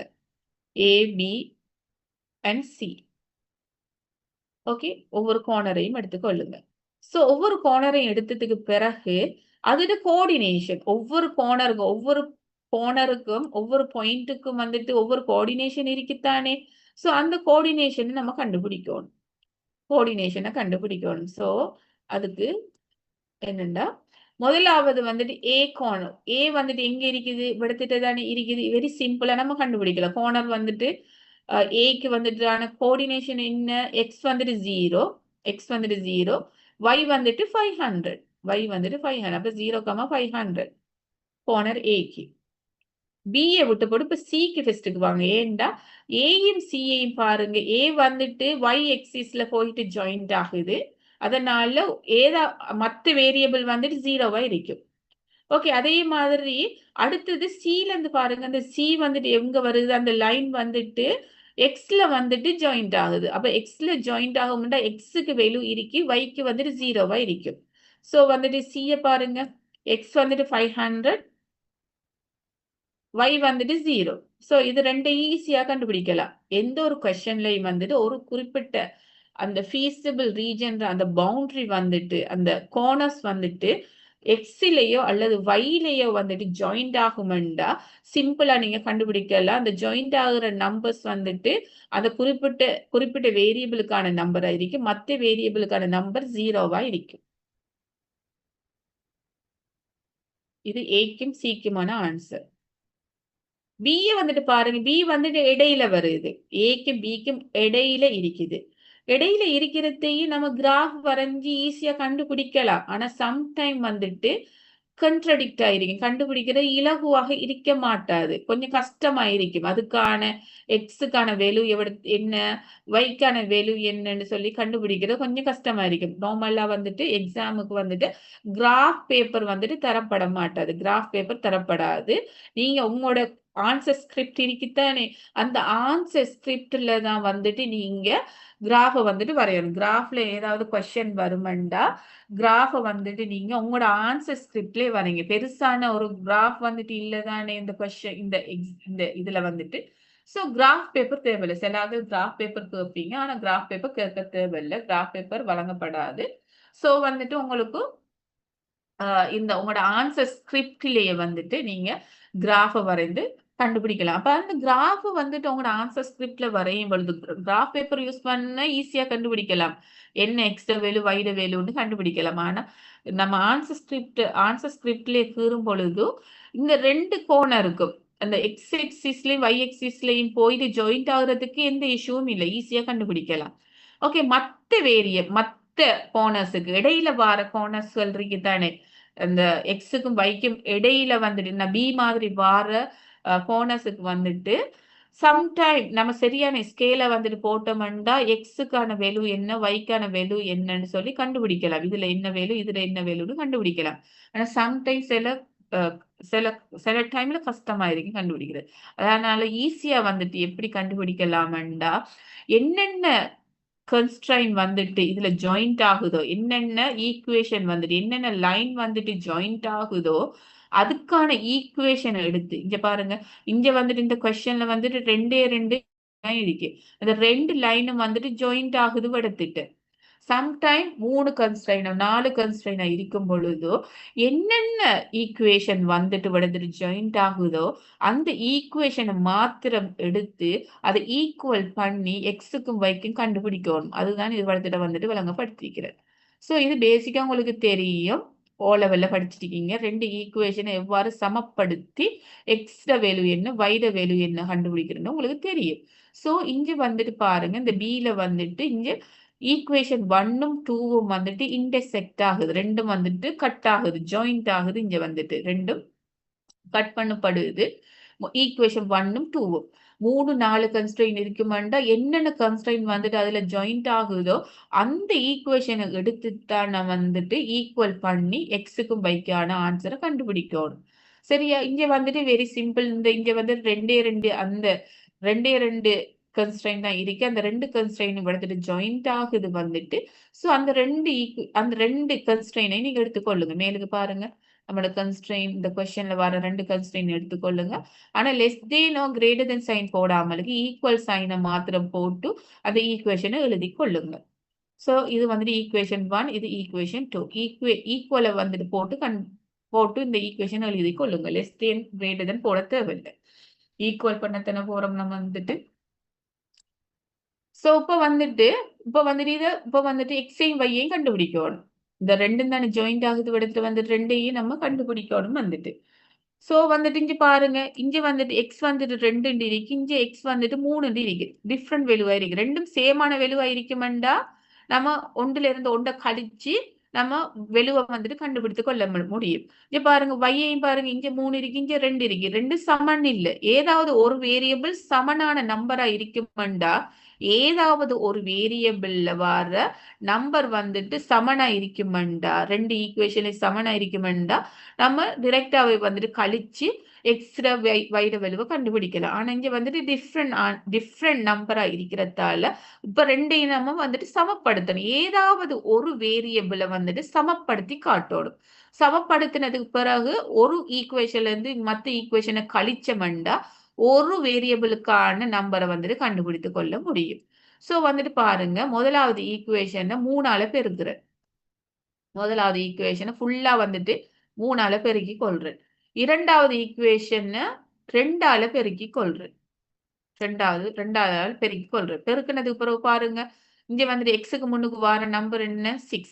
இங்கேயும் வந்துட்டு எக்ஸுக்கு முன்னுக்கு வாரது நம்பர் வந்துட்டு 6. அப்ப 2 வந்துட்டு இப்ப சமப்படுத்தப்பட்டுட்டு தானே. இப்போ வந்துட்டு சமப்படுத்தினோம்டா இந்த ஈக்குவேஷன் 3ல இருந்து ஈக்குவேஷன் 4 வந்துட்டு கழிக்கிறோம். ஈக்குவேஷன் 3ல இருந்து ஈக்குவேஷன் 4 வந்துட்டு கழிச்சோம்னா என்ன ஆன்சர் வரும்? 6xல இருந்து 6x கழிச்சோம்னா 0வா மாறும். ஓகே, 9yல இருந்து 9yல இருந்து 4y வந்துட்டு கழிச்சோம்னா எது மிச்சமா வரும்? 5y வந்துட்டு மிச்சமா வரும். ஸோ ஈக்குவல் 4500ல இருந்து 3000 கழிச்சோம்னா என்ன ஆன்சர்? 1500. ஸோ இப்போ வந்துட்டு 5y ஈக்குவல் 1500. ஸோ வந்துட்டு வைர வேலு வந்துட்டு இப்போ என்ன வந்துட்டு 300. வைர வேலு வந்துட்டு 300 இருக்கு. இப்ப ஒரு வேரியபிளுக்கான வெலுவை வந்துட்டு கண்டுபிடிச்சதுக்கு பிறகு ஏதாவது ஒரு ஈக்குவேஷன்ல நம்ம வந்துட்டு சப்ஸ்டிடியூட் பண்ணி அதை பதிலீடு செய்து எக்ஸுக்கான ஆன்சரை கண்டுபிடிச்சு கொள்ள முடியும். ஸோ இப்போ வந்துட்டு இந்த மல்டிப்ளிகேஷன் பண்றதுக்கு முதல் 2 ஈக்குவேஷன் இருக்குது. அதுக்கு பிறகு வந்துட்டு 3ஆல 2ஆல பெருக்குனதுக்கு பிறகு இன்னும் 2 ஈக்குவேஷன் வந்துட்டு இதுல இருக்குதான். இந்த ஈக்குவேஷன் 4 ஈக்குவேஷன் இருக்கு. 4ல ஏதாவது ஒரு ஈக்குவேஷன்ல நீங்க இந்த y வந்துட்டு 300 போட்டு நீங்க போட்டீங்கன்னா x வந்துட்டு கண்டுபிடிக்கலாம். 4 ஈக்குவேஷன் இருக்கு. 4ல ஏதாவது ஒரு ஈக்குவேஷன்ல y வந்துட்டு 300ன்னு சொல்லி சப்ஸ்டிடியூட் பண்ணி அதை பதிலீடு செய்து எக்ஸுக்கான ஆன்சரை கண்டுபிடிச்சீங்கன்னா எக்ஸுக்கான ஆன்சர் வந்துட்டு 300. அதுவும் 300 தான் வருது. ஸோ இப்போ வந்துட்டு y வந்துட்டு 300, x 300. அதுல கோஆர்டினேஷன் எப்படி எழுதுவீங்க? முதலாவது x போடணும். x 300 தான், y 300 தான். 300, 300 வரும். ஸோ அந்த கோஆர்டினேஷனை நீங்க இங்க வந்துட்டு போடணும். ஏக்கும் சிக்கும் பிரச்சனை இல்லை. அது ஒரு எக்ஸிஸ்ல வந்துட்டு ஜாயிண்ட் ஆகுறதால ஈஸியா கண்டுபிடிக்கலாம். இடையில வாரத்துக்கு என்னென்ன ஈக்குவேஷன் வந்துட்டு ஜாயிண்ட் ஆகுதோ அந்த ஈக்குவேஷனை சமப்படுத்தி அதுக்கான எக்ஸுக்கான வைக்கான வெலுவை கண்டுபிடிங்க. ஸோ வந்துட்டு இதை வந்துட்டு இந்த கோஆர்டினேஷனை கண்டுபிடிக்கிறதுக்கான மெத்தட் பிக்கானது. ஸோ ஏதாவது டவுட் இருந்தா கேட்டுக்கொள்ளுங்க. அடுத்த ஸ்டெப்ஸுக்கு போக முதல் 1 minute டைம் எடுத்துக்கொள்ளுங்க.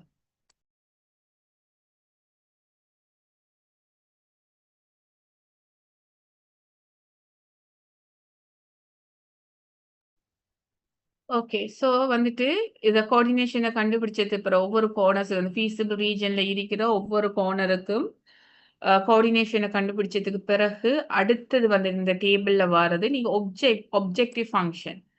குறிப்பிட்ட கொஸ்டின்ல வந்துட்டு ஆப்ஜெக்டிவ் ஃபங்ஷன் இருக்குதானே? இந்த கொஸ்டின்ல பாருங்க மேக்ஸிமைஸ்ன்னு சொல்லி போட்டு இந்த ஆப்ஜெக்டிவ் ஃபங்ஷன். ஸோ இந்த ஆப்ஜெக்டிவ் ஃபங்ஷனை எழுதி கொள்ளுங்க.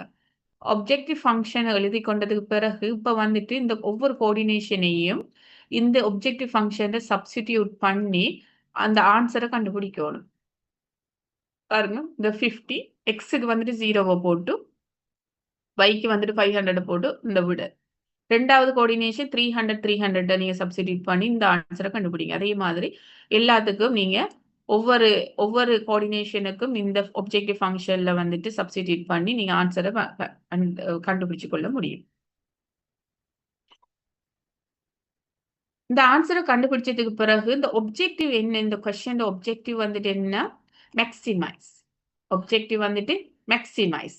ஓகே, ஸோ மேக்ஸிமைஸ் என்ன செய்யணும் வந்துட்டு இந்த எல்லா ஆன்சர்ஸுக்குள்ளேயும் வந்துட்டு மேக்ஸிமம் வேல்யூவை செலக்ட் பண்ணும். மேக்ஸிமைசேஷன்ஸ் ப்ராப்ளமா இருக்குமெண்டா இந்த எல்லா ஆன்சர்ஸுக்குள்ளேயும் இருந்து நீங்க மேக்ஸிமம் வேல்யூவை செலக்ட் பண்ணணும். மேக்ஸிமம் வேல்யூவை செலக்ட் பண்ணிக்கொள்ள வேண்டும். எல்லா ஆன்சர்ஸுக்குள்ளேயும் மேக்ஸிமம் வேல்யூவை செலக்ட் பண்ணிக்கொள்ள வேண்டும்.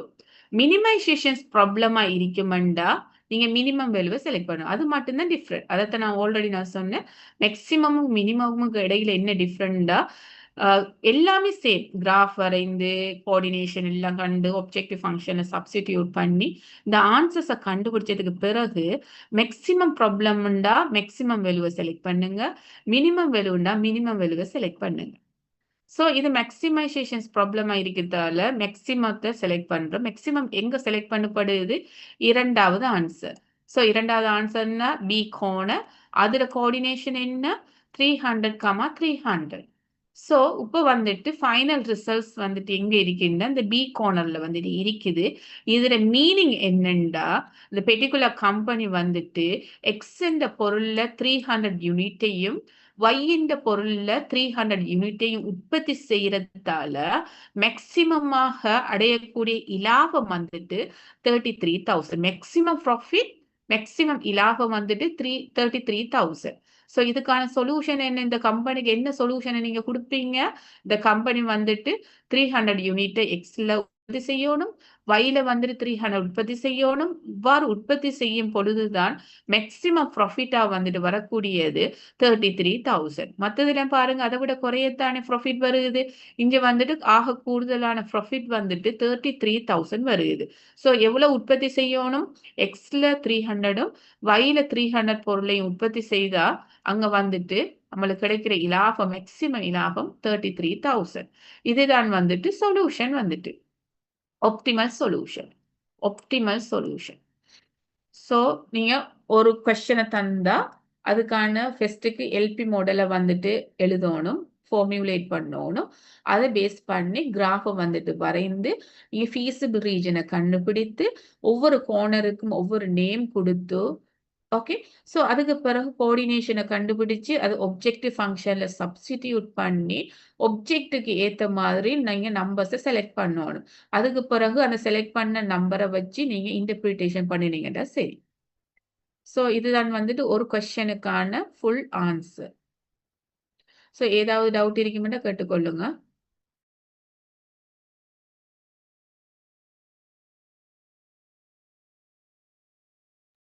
ஓகே. ஸோ இது வந்துட்டு ஒரு கொஸ்டின் ஃபார்மேட் வந்துட்டு. ஸோ இதே மாதிரி உங்களுக்கு தரப்பட்ட எல்லா ஆக்டிவிட்டீஸுக்கும் வந்துட்டு நீங்க இதே மாதிரி கிராஃப் வந்துட்டு கேட்கப்படும் வரைபடம் மூலமா உங்களுக்கு சொல்யூஷன் கேட்டா நீங்க கிராஃப் வந்துட்டு வரைந்து இதே மாதிரி நீங்க கண்டுபிடிச்சு கொள்ள முடியும். ஸோ இது வந்துட்டு கிராஃபிக்கல் மெத்தட். இதே மாதிரி சில ஆக்டிவிட்டீஸ் தரப்பட்டிருக்குது. ஸோ அதுக்கான ஆன்சர்ஸை நீங்க கண்டுபிடிச்சு கொள்ளுங்க. ஸோ இப்போ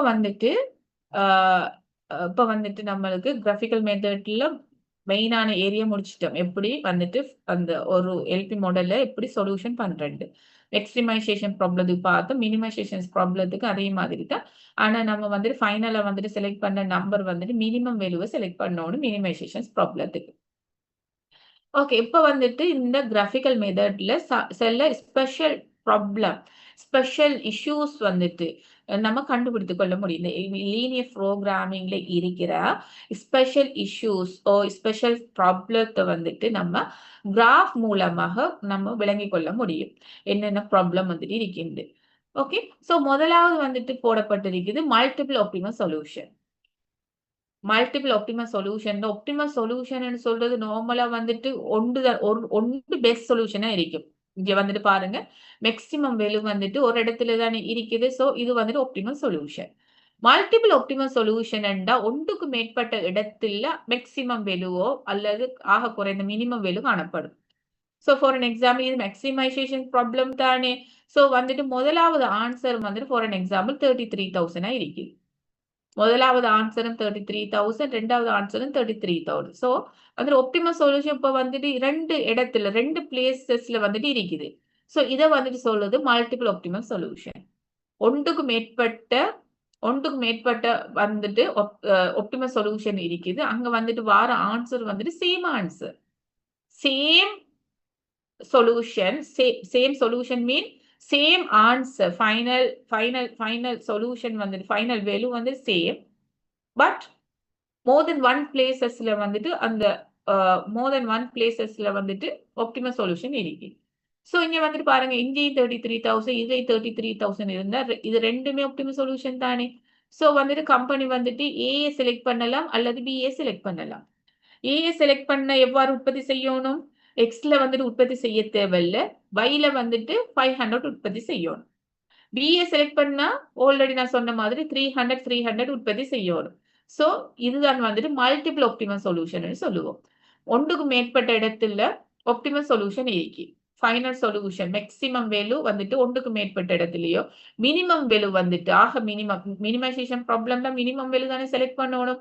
அந்த மினிமம் வேல்யூ வந்துட்டு ஒன்றுக்கு மேற்பட்ட இடத்துல இருக்குமெண்டா அதை வந்துட்டு சொல்றது ஆல்டர்னேட்டிவ் ஆப்டிமல் சொல்யூஷன் அல்லது மல்டிபிள் ஆப்டிமல் சொல்யூஷன் சொல்லுவோம். ஓகே, அந்த மல்டிபிள் ஆப்டிமல் சொல்யூஷன்ல ஏதாவது ஒன்றை நம்ம செலக்ட் பண்ணலாம். அந்த கம்பெனி வந்துட்டு ஏதாவது ஒன்றை வந்துட்டு செலக்ட் பண்ணி அந்த ஆப்பரேஷன் அந்த குறிப்பிட்ட கம்பெனியை உற்பத்தி செய்து அந்த பொருளை உற்பத்தி செய்து கொள்ள முடியும். 1 மினிட். 2 ஸோ கிராஃப வரைந்து நீங்க கண்டுபிடிச்சு கொள்ளுங்க. 2 இடத்துல ஒன்றுக்கு மேற்பட்ட இடத்துல வந்துட்டு அங்க வந்துட்டு ஆப்டிமல் சொல்யூஷன் காணப்படும். இது உங்களோட வொர்க் வந்துட்டு நீங்க செய்து கொள்ள வேண்டும். இரண்டாவது இஷ்யூ வந்துட்டு இன்ஃபீசிபிள் சொல்யூஷன், சாத்தியமற்ற தீர்வு. இன்ஃபீசிபிள் சொல்யூஷன். இன்ஃபீசிபிள் சொல்யூஷனுக்கு போகும் முதல் ஃபீசிபிள் சொல்யூஷன் என்றா என்னன்னு படிச்சிருக்கிறோம். feasible solution என்றா என்ன? feasible solution or feasible region என்றா என்ன? all constraint, எல்லா constraintம் satisfy ஆகுற இடம். அல்லது வந்துட்டு நம்ம இன்ஃபார்மலா சொல்றேன்டா எப்படி சொல்லலாம் வந்துட்டு எல்லா கலரும் வந்துட்டு சேர்ற இடம். ஒரு டெஃபினிஷனை சொல்றேன்டா கலர்ன்னு சொல்லக்கூடாது. ஒரு டெஃபினிஷனை கேட்டா feasible solutionக்கு எப்படி சொல்லுவீங்க? எல்லா கன்ஸ்ட்ரெயினும் வந்து சந்திக்கிற இடம், satisfy ஆகுற இடம் தான் feasible region. ஓகே, பொதுவான இடம். அதுல இருந்து ஆப்டிமல் சொல்யூஷனை கண்டுபிடிக்க போறோம். இந்த இன்ஃபார்மலா நம்ம எப்படி சொல்லலாம் வந்துட்டு நம்ம கலர் டிஃப்ரெண்ட் கலரை யூஸ் பண்றதால எல்லா கலரும் வந்து சந்திக்கிற இடம் இருக்குத்தானே, அதைத்தான் வந்துட்டு feasible solution சொல்லுவோம். இப்ப feasible solution இருந்தா நம்ம வந்துட்டு ஆப்டிமல் சொல்யூஷனை கண்டுபிடிக்கலாம் தானே. அதுல கோணரை பார்த்து அதை சப்ஸ்டிடியூட் பண்ணி நம்ம அதுல இருந்து ஒரு வேல்யூவை செலக்ட் பண்ணி நம்ம ஆப்டிமல் சொல்யூஷனை கண்டுபிடிக்கலாம். சோ இது வந்து feasible region அல்லது feasible solution ன்னு சொல்லுவோம். இப்போ வந்து ரெண்டாவது இஷ்யூ வந்து infeasible solution. infeasible solution. infeasible solution என்ன? feasible solutionக்கு ஆப்போசிட் வந்துட்டு அதோட மீனிங் என்ன? infeasible ன்னு சொல்றது அங்க காமனான இடம் இல்ல, எல்லா கலரும் வந்து சந்திக்கிற இடம் இல்ல, எல்லா கன்ஸ்ட்ரெயின் இதுல உண்மையா நாம சொல்ற டெபினிஷன் என்ன? எல்லா கன்ஸ்ட்ரெயினும் வந்து சட்டிஸ் பட மாட்டாது. இன்ஃபீசிபிள் சொல்யூஷன்ல காமனான இடம் இல்ல, எல்லா கலரும் வந்து சந்திக்கிற இடம் பொதுவான இடம் இல்ல, அல்லது எல்லா கன்ஸ்ட்ரெயினும் சட்டிஸ் ஆகாட்டி அதை வந்துட்டு நம்ம சொல்லுவோம் இன்ஃபீசிபிள் சொல்யூஷன். இப்ப இன்ஃபீசிபிள் சொல்யூஷன் எல்லா கலரும் சந்திக்காத இடம் அல்லது வந்துட்டு ஒரு காமனான இடம் இல்லாட்டி அங்க ஆப்டிமல் சொல்யூஷன் இருக்குமா? ஆப்டிமல் சொல்யூஷனும் இல்ல. சோ அதைத்தான் சொல்றது இன்ஃபீசிபிள் சொல்யூஷன். சோ இன்ஃபீசிபிள் சொல்யூஷன் வரைவிலக்கணம் என்னன்னா எல்லா கன்ஸ்ட்ரெயினும் வந்து ஒரு இடத்துல வந்துட்டு சட்டிஸ் ஆகாட்டி அதை வந்துட்டு நம்ம சொல்லுவோம் இன்ஃபீசிபிள் சொல்யூஷன் சொல்லுவோம். அங்க வந்துட்டு ஃபைனல் சொல்யூஷன் இருக்க மாட்டாது. ஓகே, சோ இது ரெண்டாவது வந்துட்டு இது ரெண்டையும் இந்த ரெண்டுக்குமான எக்ஸாம்பிள் தந்திருக்கிறேன். அதை வந்துட்டு நம்ம வரைந்து காட்டணும் நீங்க. சோ இது யுவர் செல்ஃப் நீங்க வரைந்து கொள்ளுங்க. So 1 minute. Okay, so therefore now the third issues வந்துட்டு நம்ம பார்த்தோம்னா unbounded solution. unbounded solution. So already இந்த எக்ஸாம்பிள வச்சு நம்ம பார்ப்போம் வந்துட்டு இங்க பாருங்க, இந்த கொஸ்டின்ல வந்துட்டு feasible region எல்லாம் satisfy ஆகி ஒரு லிமிட்டட் ஏரியா ஒன்று இருக்குது. இந்த ஷேப் பாருங்க, ஒரு லிமிட் தானே வந்துட்டு ஒரு லிமிட்டுக்குள்ள அந்த லிமிட்ல இருந்து நம்ம பெஸ்ட் சொல்யூஷனை செலக்ட் பண்றது தான் ஆப்டிமல் சொல்யூஷன் வந்துட்டு. சரியா? இப்ப வந்துட்டு அன்பவுண்டட் சொல்யூஷன் சொல்றது ஏரியா வந்துட்டு லிமிட் இல்ல, ஏரியா வந்துட்டு லிமிட் இல்ல. சரியா? ஓகே, feasible region இருக்குது, எல்லா கன்ஸ்ட்ரெயினும் சட்டிஸ் ஆகுது ஒரு இடத்துல, ஆனா வந்துட்டு அங்க பவுண்டரி இல்லாம இருக்கும், ஒரு லிமிட்டட் ஏரியா இல்லாம இருந்துச்சுன்னா அது அன்பவுண்டட் சொல்யூஷன் சொல்லுவோம். சோ ஃபார் an எக்ஸாம்பிளுக்கு நான் ட்ரா பண்ணி காட்டுறேன். 2 கன்ஸ்ட்ரெயின் இருக்கின்றா, ஒன்று வந்துட்டு கிரேட்டர் தென் சொல்றது மேலுக்கு தானே வரும். சோ அதே மாதிரி இன்னொரு கன்ஸ்ட்ரெயின் எடுத்துக்கொள்றேன். ஓகே, அதுவும் வந்துட்டு greater than. Okay, greater than வந்துட்டு இருக்குது. சோ இங்க வந்துட்டு பாருங்க, ரெண்டு கன்ஸ்ட்ரெயினும் வந்துட்டு ஒரு ஏரியாக்குள்ள வருது, அப்ப feasible region இருக்குது, feasible solution இருக்குது. ஆனா வந்துட்டு ஏதாவது ஷேப்ல வருது, பவுண்டரி ஒன்று இருக்குதா? அன்லிமிட்டடா இருக்குதானே, எல்லை அற்று காணப்படுது, எல்லை இல்ல, ஒரு லிமிட் வந்துட்டு இல்லாம இருக்குது. அப்படி சொல்லும் பொழுது இதை வந்துட்டு சொல்றது அன்பவுண்டட் சொல்யூஷன் சொல்லுவோம். அன்பவுண்டட் சொல்யூஷன் சொல்லுவோம், எல்லையற்ற தீர்வு. சோ இது வந்துட்டு மூணாவது ஸ்பெஷல் ப்ராப்ளம், ஸ்பெஷல் இஷ்யூஸ். அடுத்தது வந்துட்டு ரிடண்டன்சின்னு சொல்லி போட்டு அடுத்த இஷ்யூ வந்துட்டு இது என்னன்னா ஒரு கன்ஸ்ட்ரெயின் வந்துட்டு மற்ற கன்ஸ்ட்ரெயினை வந்துட்டு ஒமிட் பண்ணுது. தேவையில்லை, தேவைப்படாது. ஒரு கன்ஸ்ட்ரெயின் வந்து ஒரு கன்ஸ்ட்ரெயினால மற்ற கன்ஸ்ட்ரெயினுக்கான இம்பார்ட்டன்ட் இல்லாம விடுது. இம்பார்ட்டன்ட் இல்லாம விடுது. அதை வந்துட்டு சொல்றது ரிடண்டன்சின்னு சொல்லுவோம். ஃபார் an எக்ஸாம்பிளுக்கு ஸோ ஒரு கன்ஸ்ட்ரெயின் வந்துட்டு நம்ம ட்ரா பண்றோம். ஸோ இந்த பிளேஸ் வந்துட்டு நம்ம கலர் பண்றோம். ஸோ அதே மாதிரி மத்த கன்ஸ்ட்ரெயினும் வந்துட்டு அதே வந்துட்டு இப்படித்தான் கலர் பண்றோம். 2வது கன்ஸ்ட்ரெயின். ஸோ வந்துட்டு பாருங்க, இந்த கன்ஸ்ட்ரெயினுக்குள்ள தான் இந்த கன்ஸ்ட்ரெயின் வந்துட்டு வருகுது. ஸோ இந்த கன்ஸ்ட்ரெயின் இதை விட குறைய இருக்கிறதால இது வந்துட்டு ஓகே. மேலுக்கு இருக்கிறது ரெண்டு ரெண்டு கன்ஸ்ட்ரெயினும் வந்துட்டு சாட்டிஸ் ஆகுற இந்த இடம் தானே. 2 கன்ஸ்ட்ரெயினும் வந்துட்டு சாட்டிஸ் 2 கலரும் வந்துட்டு எடுத்துட்டு வந்துட்டு ஜாயிண்ட் ஆகி இந்த லைனுக்கான கலரும் இந்த லைனுக்கான கலரும் வந்துட்டு ஜாயிண்ட் ஆகி ரெண்டுமே காமனான பிளேஸ் வந்துட்டு இதுதான பிளேஸ். ஸோ இந்த காமனான பிளேஸை வந்துட்டு எங்க கண்டுபிடிக்கிறோம்? இந்த லைனை வச்சு தான் கண்டுபிடிக்கிறோம். ஸோ இந்த லைன் வந்துட்டு ஓகே, இந்த லைன் வந்துட்டு தேவையில்லை. ஏன்னா இந்த லைன் வந்துட்டு இதுக்குள்ளதான் வருது. ஸோ வந்துட்டு ஒரு கன்ஸ்ட்ரெயின் மற்ற கன்ஸ்ட்ரெயினை வந்துட்டு ஒமிட் பண்ணுதுண்டா, ஒமிட் பண்றது இல்லாம விடுறது. அதர்வைஸ் வந்துட்டு ஒரு கன்ஸ்ட்ரெயினுக்கான இம்பார்ட்டன்ட் வந்துட்டு அங்க தேவைப்படாம விடும் பொழுதும் ஸோ அதை வந்துட்டு சொல்றது ரிடண்டன்சின்னு சொல்லுவோம். ஸோ இந்த லைன் வந்துட்டு இப்ப ரிடண்டன்சியா காணப்படுது. ஓகே, ரெண்டுமே ஒரே இடத்துல வரத்தால கொமனான பிளேஸ் வந்துட்டு இங்க வந்துட்டு கண்டுபிடிக்கிறோம். அந்த கொமனான பிளேஸ் எப்படி கண்டுபிடிக்கிறோம்னா இந்த லைனை வச்சு தான் கண்டுபிடிக்கிறோம். ஸோ அதனால இந்த லைன் வந்துட்டு இந்த லைனுக்கு இம்பார்ட்டன்ட் இருக்குது, இந்த லைனுக்கு இம்பார்ட்டன்ட் இல்ல. ஸோ அதனால இதை வந்துட்டு சொல்லுவோம் ரிடண்டன்சின்னு சொல்லுவோம். ஒரு கன்ஸ்ட்ரெயின் மற்ற கன்ஸ்ட்ரெயினை ஒமிட் பண்ணுமெண்டா அதை வந்துட்டு சொல்ற இஷ்யூ வந்துட்டு ரிடண்டன்சி. ஸோ 4 இஷ்யூஸ் வந்துட்டு இந்த கிராஃப்ல வந்துட்டு நம்ம விளங்கிக் கொள்ள முடியும். கிராஃபிக்கல் மெத்தட்ல 4 ஸ்பெஷல் இஷ்யூஸை வந்துட்டு ஐடென்டி பண்ணக்கூடிய முடியும். ஸோ முதலாவது வந்துட்டு multiple optimal solution, infeasible solution, unbounded solution and redundancy. So ஒவ்வொன்றுக்கும் வந்துட்டு ஒவ்வொரு எக்ஸாம்பிள் வந்துட்டு தந்திருக்கிறேன் எல்பி மாடல்.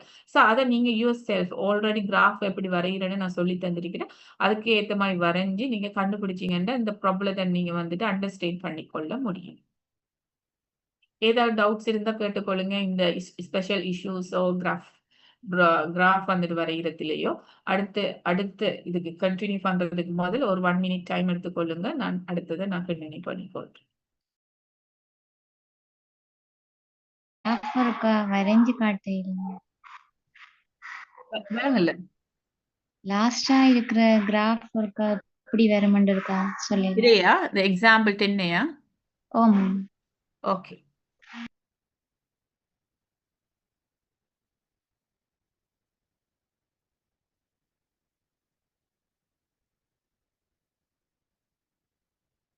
ஓகே, ஸோ நான் எடுத்துட்டு குறி காட்டுறேன். ஓகே, இப்போ நம்ம கோஆர்டினேஷன் எடுக்கணும் தானே. கோஆர்டினேஷனை வெரி சிம்பிளா நான் குயிக்கா விளங்கப்படுத்துறேன். ஆல்ரெடி உங்களுக்கு தெரியும் கோஆர்டினேஷன் எப்படி இருக்குன்னு. ஒன்றுக்கு வந்துட்டு 0 ஒன்று போட்டீங்கன்னா மற்றதுக்கு வந்துட்டு என்ன ஆன்சர் ஆயிருக்கும்? 8 ஆயிருக்கும். ஸோ மற்றதுக்கு வந்துட்டு 0 போட்டால் இன்னொன்றுக்கு 8 ஆயிருக்கும். ஸோ 0,8 8,0 இருக்கும். இதுக்கு வந்துட்டு ரெண்டாவதுக்கு வந்துட்டு இதை 0 போட்டோம்னா நான் ஆன்சர் வெளியே காட்டுறேன். 4 இது வந்துட்டு 6,0. ஸோ இதுதான் கோஆர்டினேஷன். இப்போ வந்துட்டு நம்ம ட்ரா பண்ணி காட்டுவோம். கெப்ப வந்துட்டு ரெண்டு கெப்ல எடுங்க வந்துட்டு நம்பர்ஸ் வந்துட்டு 1 1 2 3 எடுத்துக்கொள்ளலாம். அதுவும் ஈஸி தான். 1 2 3 4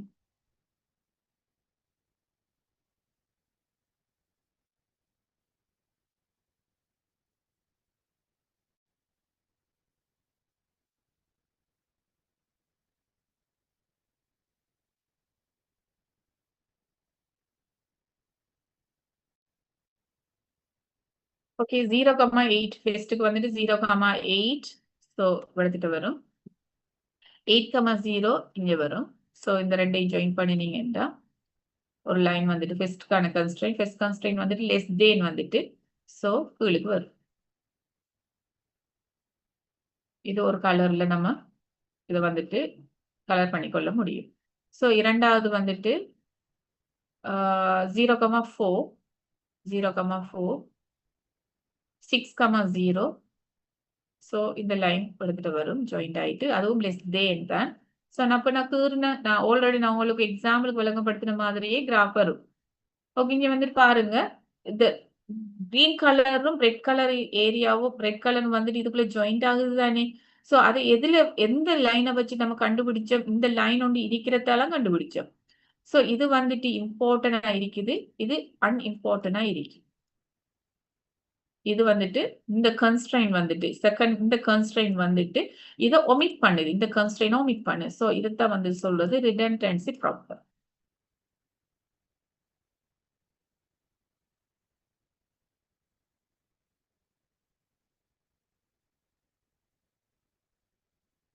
இதுல ஒரு கலர் மட்டும்தான் வருது. இதுக்குள்ள வந்துட்டு 2 கலரும் வரத்தால இதுதான் வந்துட்டு feasible region. இந்த feasible region எப்படி கண்டுபிடிக்கிறோம்? இந்த லைனை வச்சு தான் கண்டுபிடிக்கிறோம். சோ இதுக்கு இம்பார்ட்டன்ட் கொடுக்கிறோம், இதுக்கு இம்பார்ட்டன்ட் கொடுக்கல. சோ வந்துட்டு இந்த லைன் வந்துட்டு ரிடண்டன்சின்னு சொல்லப்படும்.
ஓகே, சோ இப்ப வந்துட்டு நம்ம கண்டினியூ பண்ணுவோம். கடைசி லாஸ்ட் அந்த கிராஃப்ல வந்துட்டு விளங்கி கொள்ளணும் என்னன்னா, சோ ஆல்ரெடி நம்மளுக்கு வந்துட்டு எல்பி மாடலை தந்து அதுல இருந்து நீங்க கிராஃப் வரைஞ்சி நீங்க உங்களுக்கு ஃபைனல் சொல்யூஷனை கண்டுபிடிக்கிற அளவுக்கு உங்களுக்கு இப்ப தெரியும். இப்ப வந்துட்டு அடுத்தது வந்துட்டு சென்சிட்டிவிட்டி அனாலிசிஸ்ன்னு சொல்லுவோம். இந்த கிராஃப்ல வந்துட்டு நம்ம வந்துட்டு சென்சிட்டிவிட்டி அனாலிசிஸ் செய்வோம். உணர்திறன் பகுப்பாய்வு செய்யலாம். உணர்திறன் பகுப்பாய்வு என்று என்னன்னு சொல்றேன்டா, இந்த எல்பி மாடல்ல வந்துட்டு 3 வகையான மாற்றங்கள் ஏற்படும். 3 வகையான மாற்றங்கள் ஏற்படும் பொழுது இனிஷியலா இருக்கிற ஆன்சருக்கும் மாற்றம் ஏற்பட்டதுக்கு பிறகு மாற்றம் ஏற்பட முதல் இருக்கிற ஆன்சரையும் மாற்றம் ஏற்பட்டதுக்கு பிறகு இருக்கிற ஆன்சரையும் கம்பேர் பண்ணி அனலைஸ் பண்றதுதான் சென்சிட்டிவிட்டி அனாலிசிஸ் சொல்லுவோம்.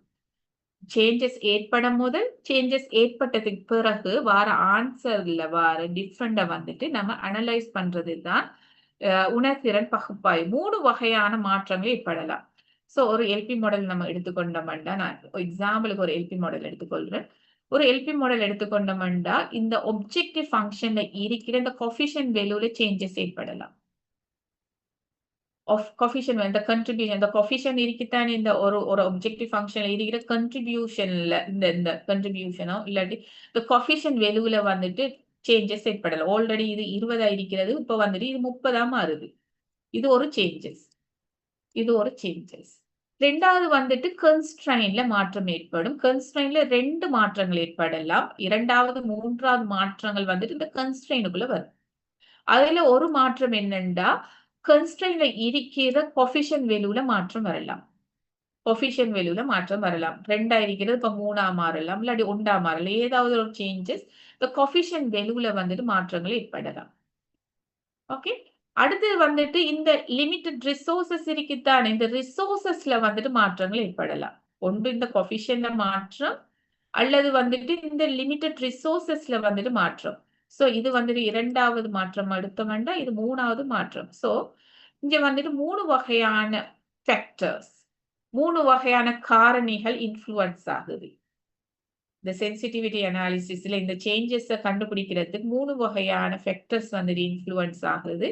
ஒன்று ஆப்ஜெக்டிவ் ஃபங்க்ஷன்ல ஏற்படக்கூடிய மாற்றம், இரண்டாவது வந்துட்டு கன்ஸ்ட்ரைன்ட்ல இருக்கிற கோஎஃபிஷியன்ட்ல ஏற்படக்கூடிய மாற்றம், மூணாவது வந்துட்டு இந்த கன்ஸ்ட்ரைன்ட்ல இருக்கிற ரிசோர்சஸ்ல ஏற்படக்கூடிய மாற்றம்.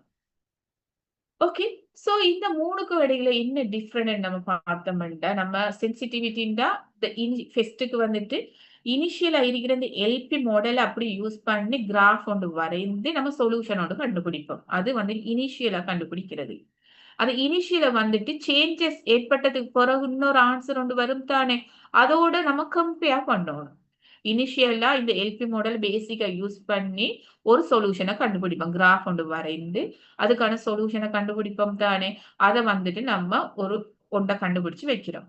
சோ அதுக்கு பிறகு ஒவ்வொரு சேஞ்சஸ்க்கும் வந்துட்டு தனித்தனி ஆன்ஸர கண்டுபிடிச்சு நம்ம கம்பேர் பண்றோம். ஓகே. இனிஷியல் சொல்யூஷனோட கம்பேர் பண்ண என்ன சேஞ்சஸ் ஏற்பட்டிருக்கு? எவ்வாறு சேஞ்சஸ் ஏற்பட்டிருக்கு? என்ன ரீசன்?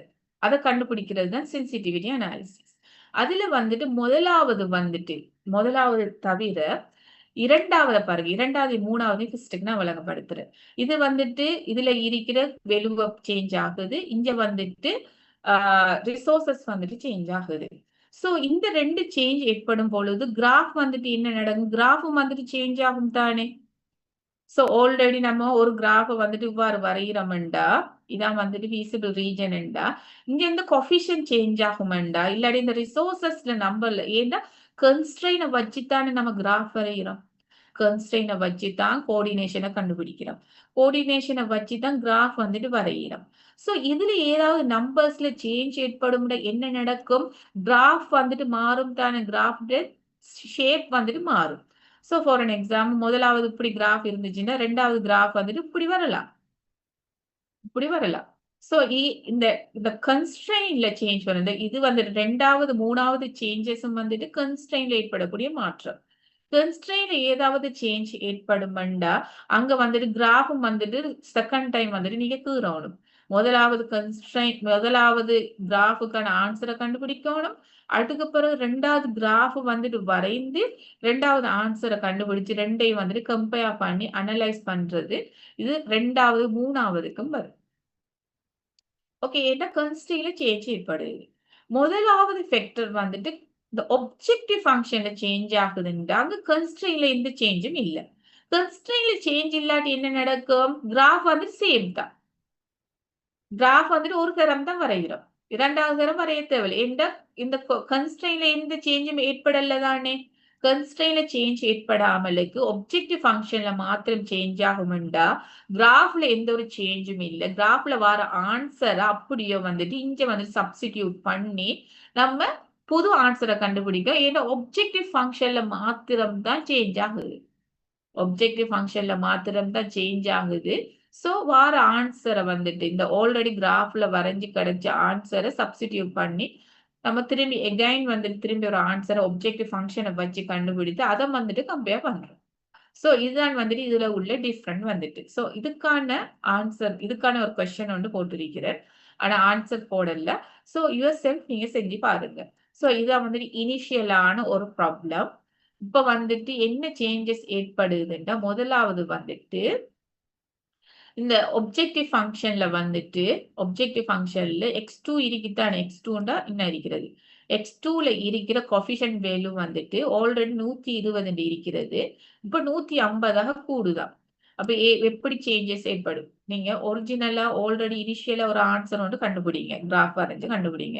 2வது வந்துட்டு ஒவ்வொரு சேஞ்சஸுக்கும் தனித்தனியா கண்டுபிடிச்சு கம்பேர் பண்ணணும். இனிஷியலோட நீங்க கம்பேர் பண்ணணும். சோ முதலாவது சேஞ்சஸ் இதில் 150 கூடுனா எப்படி ஆன்சர் மாறும்? கிராஃப் வந்துட்டு சேமா தான் இருக்கும். ஏன்டா ஆப்ஜெக்டிவ் ஃபங்ஷன்ல மாத்திரம் தான் சேஞ்ச் ஆகுது. கிராஃப வந்துட்டு இந்த கன்ஸ்ட்ரெயின வச்சு தானே கண்டுபிடிப்பீங்க. சோ அந்த ஆன்சர சப்ஸ்டிடியூட் பண்ணி நீங்க கண்டுபிடிச்சு கொள்ள முடியும். அதே மாதிரி சம்டைம் இந்த x2 வந்துட்டு 80ஆ மாறுதாம். 120ஆ இருந்தது 150ஆ மாறுது. அது ஒரு ஆன்சர் கண்டுபிடிங்க. 120 வந்துட்டு 80ஆ மாறுனா அது எப்படி மாறும்ன்னு நீங்க அனலைஸ் பண்ணணும்.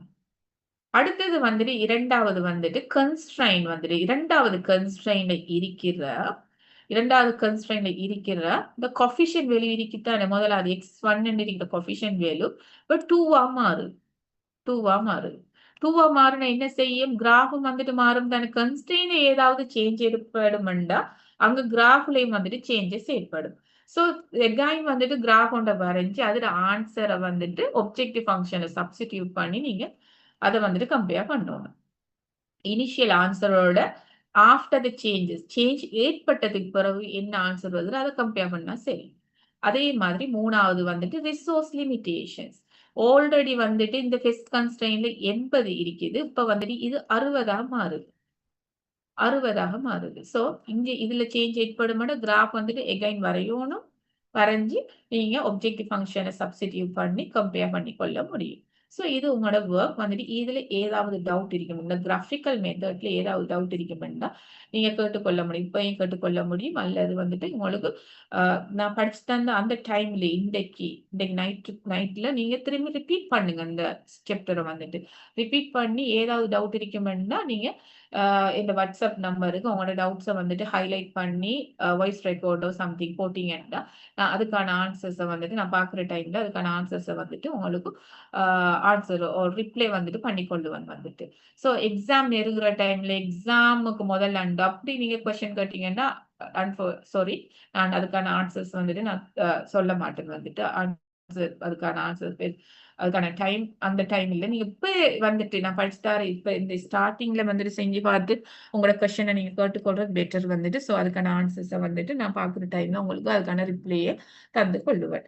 ஸோ இதான் வந்துட்டு கிராஃபிக்கல் அனாலிசிஸ். கிராஃப் வந்துட்டு வரைஞ்சு சொல்யூஷன வந்துட்டு வரைகிறது. அதோட எக்ஸ்ட்ராவ வந்துட்டு படிச்சு கொள்றோம். எப்படி வந்துட்டு ஸ்பெஷல் கேஸஸ், ஸ்பெஷல் ப்ராப்ளத்த வந்துட்டு எப்படி கண்டுபிடிக்கிறது. ஸோ சென்சிட்டிவிட்டி அனாலிசிஸ் எப்படி செய்யறதுன்னு வழங்கப்படுத்தினேன். இத வந்துட்டு இதுல இருக்கிற எல்லா ஆக்டிவிட்டீஸையும் நீங்க உங்களோட செல்ஃபா வந்துட்டு நீங்க செய்து பார்த்து விளங்கிக் கொள்ளுங்க. விளங்காத சந்தர்ப்பத்துல என்கிட்ட கேட்டுக்கொள்ளுங்க. இதுக்கான கிளாரிஃபிகேஷன் உங்களுக்கு தந்து கொள்ளுவேன். ஸோ அதோட இதுக்கான டிஸ்கஷன் கொஸ்டின்ஸ் வந்துட்டு 3 கொஸ்டின் வந்துட்டு நான் போட்டிக்கிறேன். அந்த 3 கொஸ்டினையும் உங்களோட யுவர் செல்ஃப் செஞ்சு கொள்ளுங்க. இது வந்துட்டு பாஸ் பேப்பர் ஆல்ரெடி கொஸ்டின் பேப்பர்ல வந்த கொஸ்டின் வந்துட்டு. ஸோ இத வந்துட்டு நீங்க பார்த்துக்கொள்ளுங்க. இப்படி ஒரு பேசிக்கான ஒரு கொஸ்டின் இப்படியான ஒரு கொஸ்டின் வந்துட்டு நீங்க கிராஃபிக்கல் மெத்தட்ல நான் கொஸ்டின் போட்டேன்டா நீங்க எக்ஸ்பெக்ட் பண்ணி கொள்ள முடியும். ஸோ இதுல வந்துட்டு நீங்க சரியா செய்து டவுட்ஸ வந்துட்டு கிளியர் பண்ணுங்க. அடுத்த கிளாஸுக்கு போறதுக்கு போது நீங்க டவுட்ஸ வந்துட்டு ஃபுல்லா கிளியர் பண்ணிருங்க.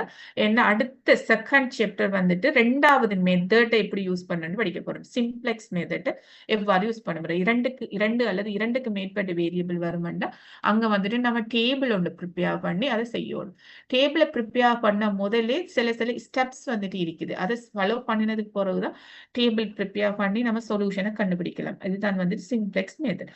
ஸோ அத வந்துட்டு ஸ்டார்ட் பண்ணும்போது இத கிளியர் பண்ணிட்டுருங்க. அப்ப அது உங்களுக்கு ஈஸியா இருக்கும். ஸோ அத வந்துட்டு நான் அடுத்த கிளாஸ்ல வந்துட்டு அதை நான் ஸ்டார்ட் பண்ணி கொள்ளுவேன் 2வது சாப்டர. ஸோ வந்துட்டு இன்றைக்கு நான் வந்துட்டு இந்த கிளாஸ வந்துட்டு வைண்ட் அப் பண்ணி கொள்றேன்.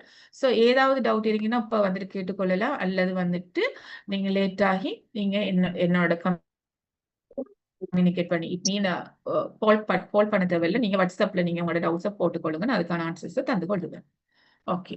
ஸோ ஏதாவது கிளாரிஃபிகேஷன் ஏதாவது டவுட்ஸ் இப்ப கேட்க வேண்டி இருந்தா கேட்டுக்கொள்ளுங்க. ஸோ எஸ் ஏதாவது இருக்குதா கொஸ்டின்ஸ்?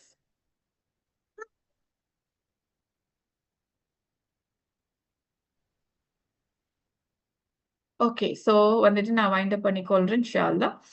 நெக்ஸ்ட் கிளாஸ்ல வந்துட்டு நான் செகண்ட் சாப்டர் வந்துட்டு நான் ஸ்டார்ட் பண்ணி கொள்றேன். Okay. Thank you so much for the joining here. Have a nice day.